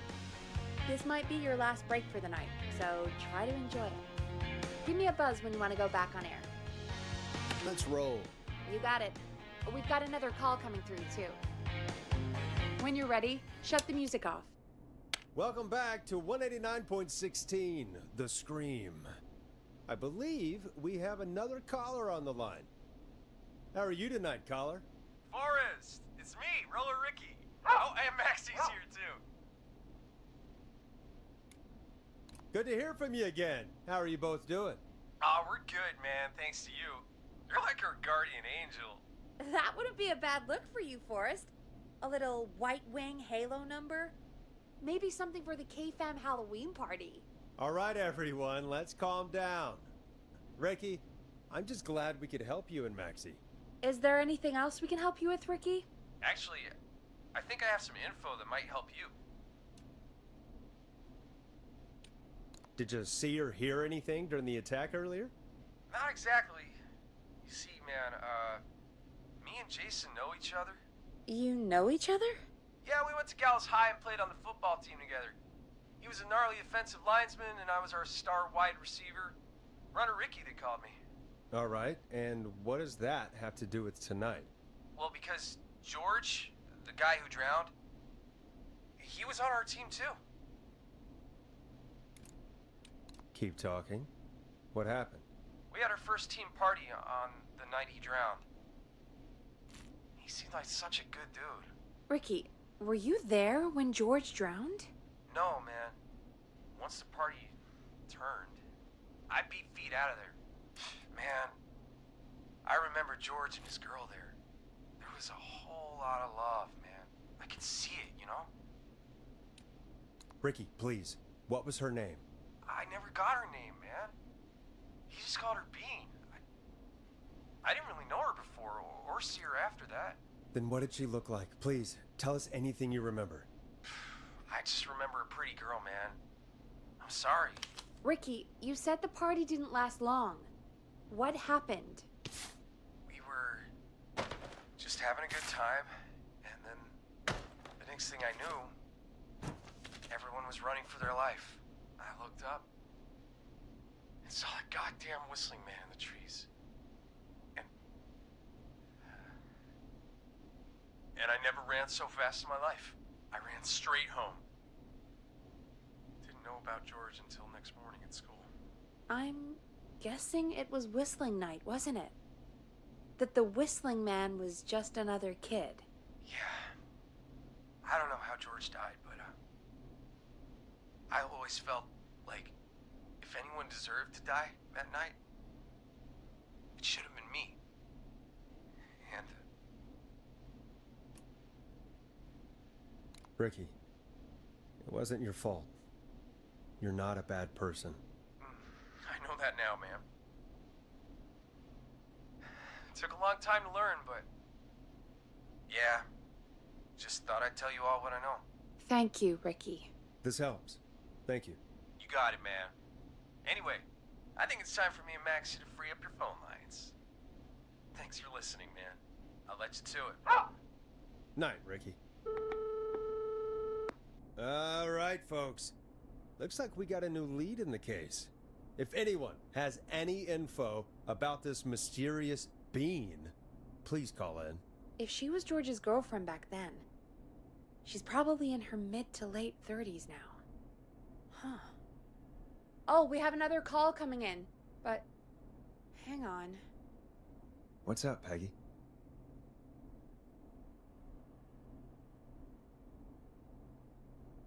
Peggy?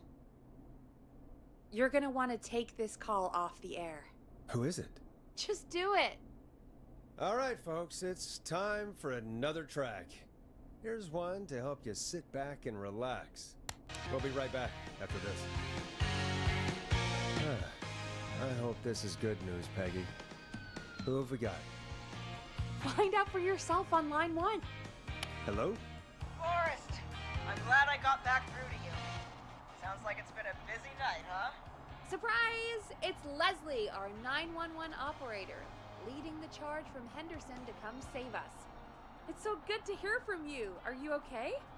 We're doing okay. Sarah and I are both happy to be headed back home. We're happy to have you too. Wait, Sarah? Oh, yeah, I mean Deputy Martinez. Anyway, we got back into radio range a little while ago. We've been listening in, but haven't been able to get through until now.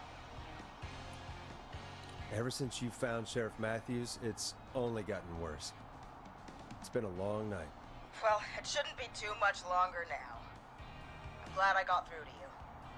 I wanted to let you all know what's going on. I made it to Henderson. Turns out somebody had cut the phone lines, and they had no idea what was happening.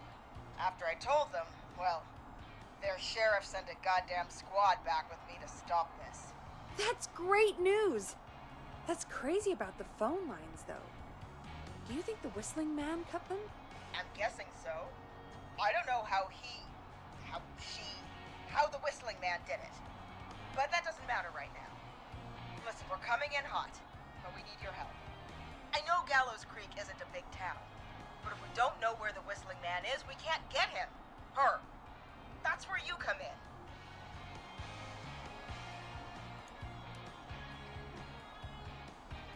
You can count on us. What do you need? It might be a long shot, but here goes. The Whistling Man already called up a few times. I bet she calls again. We're still a little ways out of town, so if she calls, stall her. Buy as much time as you can for us to get in. And while you're talking to her, try to figure out where she is. We'll be listening in, so once her location is known, we'll head straight there and end this nightmare. I'll do my best. I know you will. Heck, I can see the headlines now.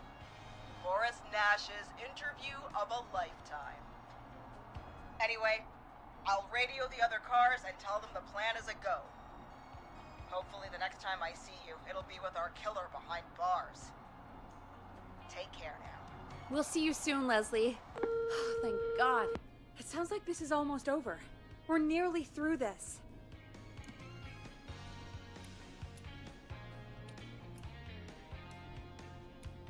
Best we don't waste any time then. Let's get back on air. You got it. Bringing you back live now. Welcome back to The Scream with me, Forrest Nash.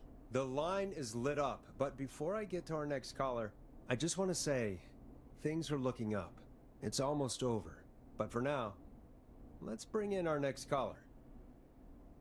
Evening, caller. This is Forrest Nash. Forrest? Casey, is that you? Are you all right? Forrest, it's Jason. What about Jason? Is he okay? He's gone. Oh, Jason. Your friend. They tried everything they could. They said he just lost too much blood. Casey, I'm so sorry. I can't believe he's gone. Could I have done more? You did everything you could have done. You both did. I'm sure Jason knows that. Thank you, Forrest. I really hope so. Hey, guys, I'm really sorry, but there's a call on the other line. I just need to make sure we don't have another situation brewing. It's all right, Peggy. I understand. Do what you need to do. Thank you, Casey. I'll be right back. Forrest? Yes, Casey?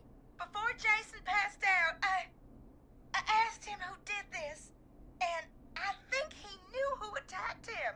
Are you serious? Yeah!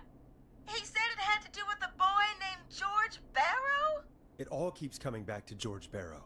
He said that George died during... God, what was it? Whistling night? Some kind of prank night. And that the person who stabbed him wanted revenge for George. Casey, are you absolutely sure this is what Jason said? Yeah, I think so. Jason still seemed with it when he was telling me. So I don't doubt what he said. Did you say Jason told you who the Whistling Man is? He did. He said it was a woman. They went to school together. Somebody called What? What happened? Are we still on air? No, we're not. Seems like the power is completely gone. How do we get it back on? I don't, oh, we can use the emergency generator down in the basement. Reggie picked it up a while ago in case we ever needed to do an emergency broadcast. An emergency broadcast? Emergency? You know, nuclear war, alien attack, broadcasting a serial killer's location to the cops so we can end this nightmare. Fair point. It's in the storage area in the far back corner, up on the wall. You might have spotted it earlier when you were digging around for all those tapes. It'll have a big red button. Just press that. I'll see you when you're back.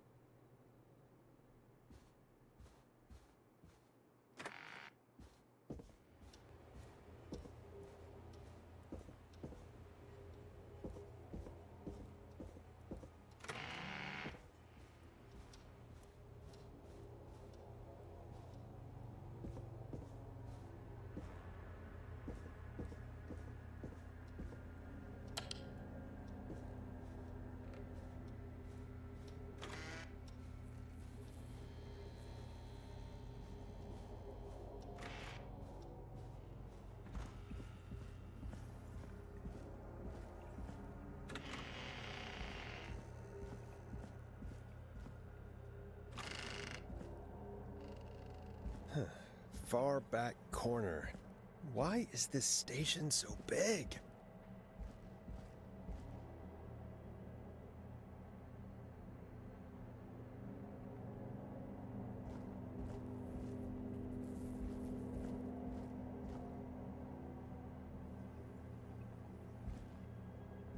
That must be it. Boom! We've got power.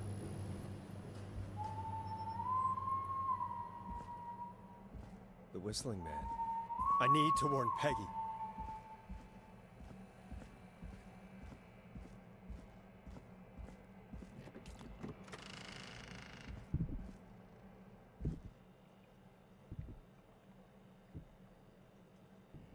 Peggy, are you there? Are you... Peggy! I need to get back upstairs.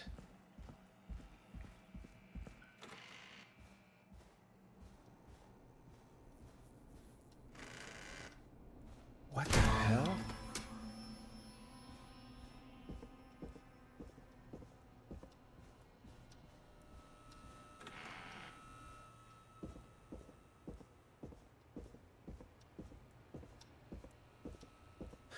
Oh no. Peggy! Where'd you go?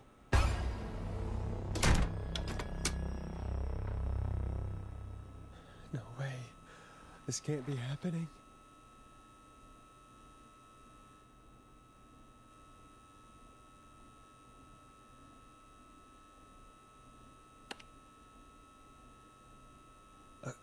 A call. What do you want? Good to talk to you again, Forrest. You know, I've really enjoyed our chats tonight. I guess we've had some moments. My favorite was when Ricky ran you out of the rink. Ha! You sure did get me then, Forrest. Where's Peggy? Have some patience, Forrest. It's almost the end of the night. Almost the end of the show. But it's not over just yet. Got a little time still. So let's make the most of it.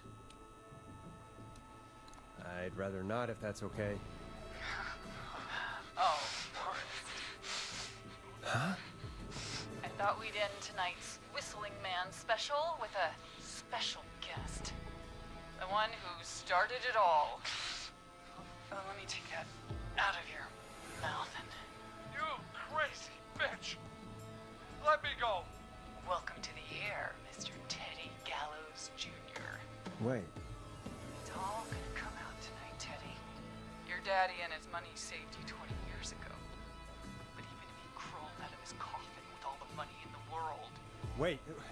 Where the hell is Teddy? How are you talking to him if you're here with me? Because I'm not there with you, Forrest. I'm here with Teddy. And if he says where that is, well, he knows I'll get it. Wait, then who am I looking at? Forrest Nash, let me introduce you and all of Gallows Creek to my boy, Henry Barrow. Hi, Henry. Nice to meet you. Don't mind him. He's just shy. So there were 2 whistling men tonight. Of course. That explains how you were always able to get around town so quickly. Hang on. Did you say Barrow? Then are you... Let me just get this mask off. Damn uncomfortable thing. No wonder Mooney went crazy wearing this. There we go.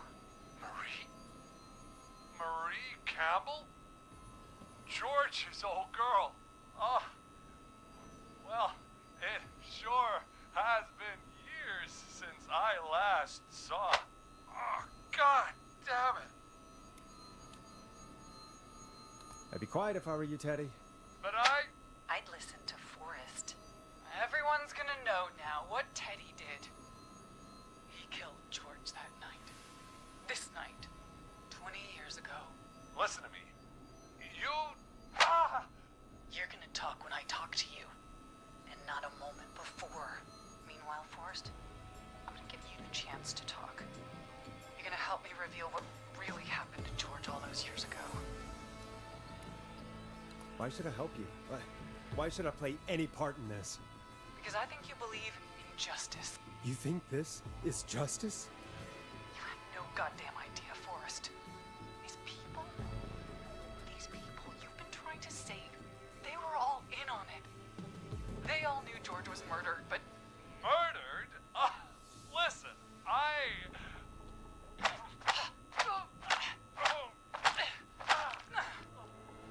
said you speak when you're spoken to. Now, I know you've done some good work tonight in piecing together what happened to George 20 years ago, and that's why I want you to interview us. Interview you? All right, I can do that. Thank you. I want you to help me and Teddy tell the story, Forrest. Do a good job.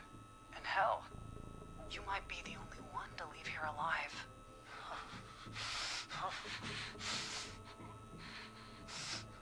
I need to drag this out. If I can buy Leslie time to get back to Gallows Creek, and if I can find out where Marie is, then this can end. Teddy, we'll start with you.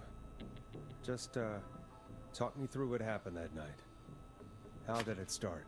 how would I know? It was 20 years ago.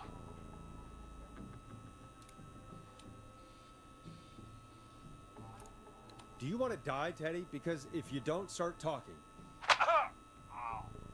What the hell? God damn it. Okay.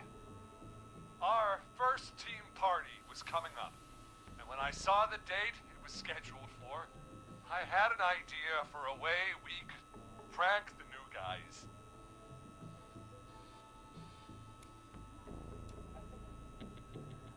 What made that night special?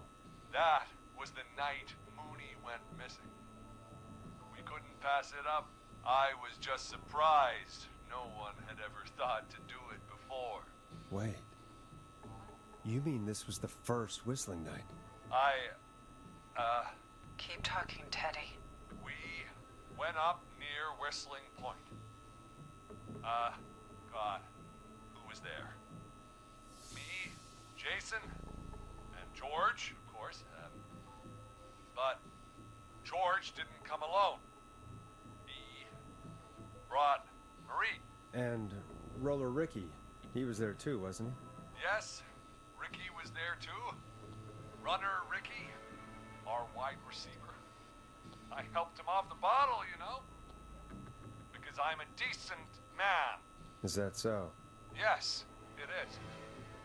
He came apart one day. Some people do. He had some issues. Wasn't stable.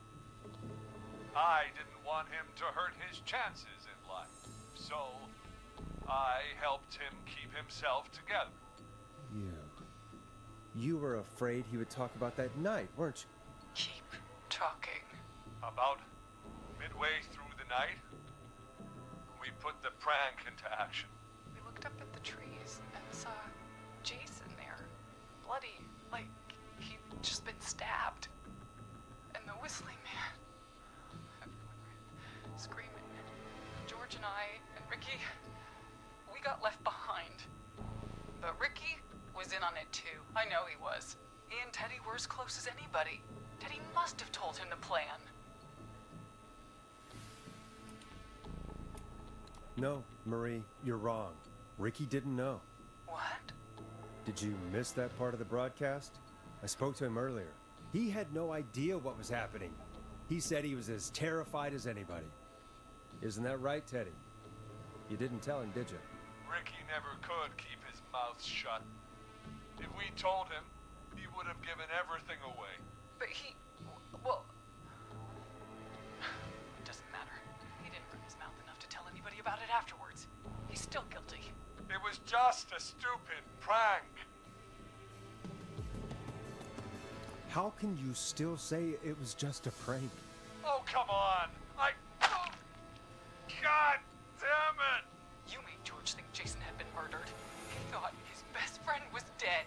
And so tonight you stabbed him for real? It's the role he wanted to play. If I'd saved Jason, maybe I could have derailed her for a bit. Enough about him.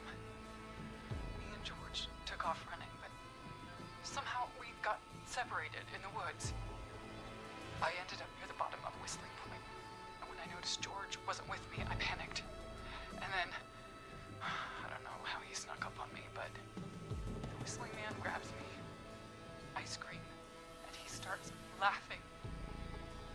Telling me it's just a joke. I can stall for time here. Tell me, what happened next? I suddenly recognized it was Chuck. Chuck Brody was the Whistling Man, laughing away. But then he stops, and he's looking up at the top of Whistling Point. What was he looking at? Teddy, what happened next? Nothing. I mean, it was just... Teddy? George fell off Whistling Point.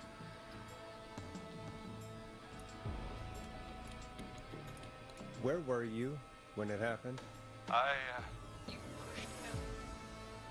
You were up there. You were dressed as the Whistling Man too, and... I didn't push him, God damn it! I just chased him up there, and he kept backing up. When I saw he was about to go over, I reached out. That's what you saw. You liar! It's not my fault. He didn't know it was a joke. If he'd had any brains, he would have realized. Ugh. You bitch. No one's going to believe this. After all you did. If she's lying, why the cover-up? My future was at stake, Nash. You know what it's like. People like us are bred for bigger things. I'm going to be the mayor of this town, Forrest. And then governor. And then, who knows? happened that night was tragic. It should never have happened. But it was a mistake.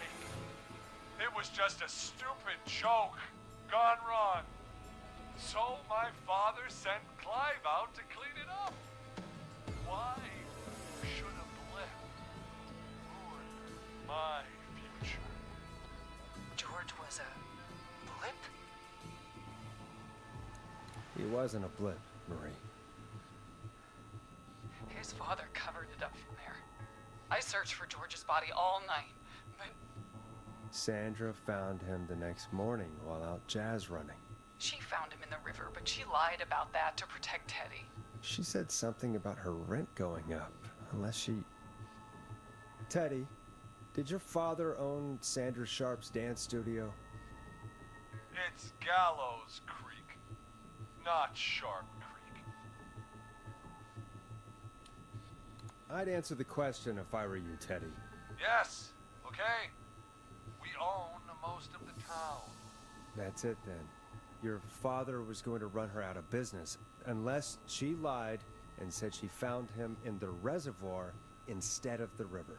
What my father did in his business dealings is nothing to do with me. The false reports. That's why you killed Sheriff Matthews too, isn't it, Maria? Not just to get him out of the way, but... Everyone was in on it, Forrest. Even the coroner wrote a fake report. Said George was drinking. That he just got himself into trouble. And Fake report? I only heard the tapes. you'd be disgusted by it. For all it's worth, Virginia didn't have much of a choice. She had a sick sister whose treatments she couldn't afford.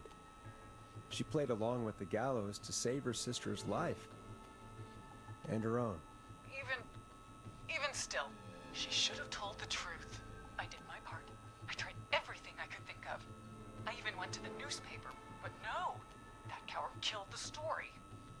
But Maurice Russell is dead now.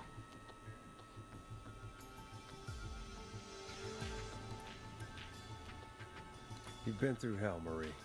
I'm sorry. You've got no idea. Never should have started. He shouldn't have pushed my George off a cliff. He should have been punished. But he's coming to a stop. At least for now. Here, where George and I first met, before he joined the football team, was right after he shot the winning throw. Wait a sec. Gallows Creek High, in the gymnasium. That's right, Forrest. Not that it matters, but yes, we're here. Anyway, I think that about wraps up the interview with Teddy. So... Marie? Where? Oh my god. Peggy! Teddy? You've got to help me. Quiet. You'll talk more later. Now I have to talk to someone who mattered more than you ever did. Peggy. It's been so long since I've seen your face. I worried you wouldn't come. Marie! Oh my god. I thought you... And here I was, thinking you'd forgot me. I'd never forget my own sister. Sister? Peggy, what's happening? Why are you even there? Wanna explain, Peggy? Earlier, while you were speaking to Casey, I got a call. Do you remember? Well, it was from Dawn. She said that my sister Marie was there that night George died, and that I should come to the gym for a reunion. And when you walked in, you found out. That my sister is the Whistling Man. Good to see you too, Peggy. Why didn't you tell me any of this? She said that it was my last chance to see my sister. I knew if I told you, you'd try to stop me or come with me when we need you on the radio. And I just... I'm sorry. This has to be a lot for you. What happened to you, Marie? You just disappeared one day. Disappeared? grown now, Peggy. I begged Mom and Dad to do something about what happened that night, but did they care? No. Stay quiet. They only care when they've learned I've been with George. And Marie, I'm so sorry. I never knew. it's not your fault. Really, it's Mom and Dad I should be seeing right now. But since they're dead and gone, well, I'll have to settle for the next best thing.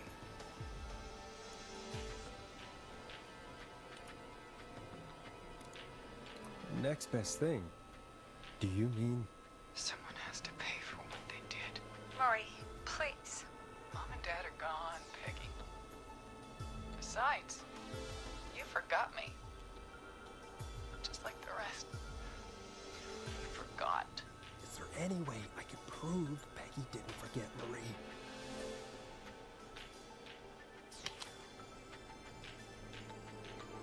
Marie, Peggy never forgot about you.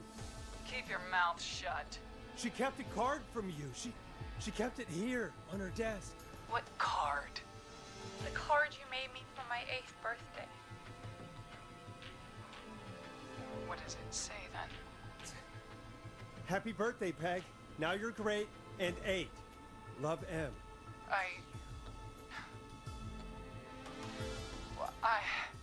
Henderson police! Freeze! No! Henry! Get out of there! Peggy! We have 2 wounded, and we're in pursuit of the suspect. Henderson police! Freeze! Forrest! Leslie, how's Peggy? She's been cut pretty bad, but we're here now. I'll be okay. God, Marie! Hey, Zara! I need you to look after Peggy. She needs help. Now, we got here just in the nick of time. Where's Marie? She bolted right as we got here. The police are right on her heels. It won't be long now. It's over, Forrest. Well, folks, it was a long night, but we made it through together. I'm gonna head off to go check on Peggy. This has been Forrest Nash.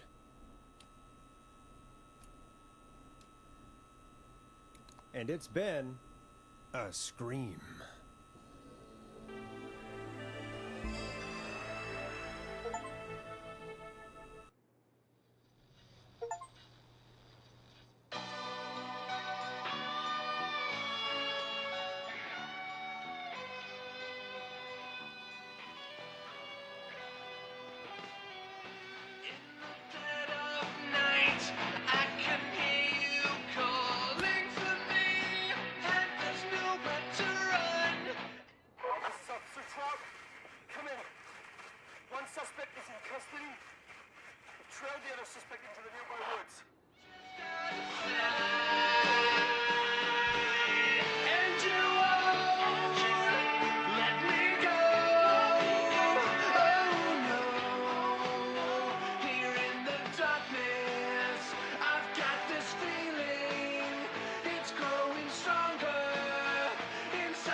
It's a killer frequency.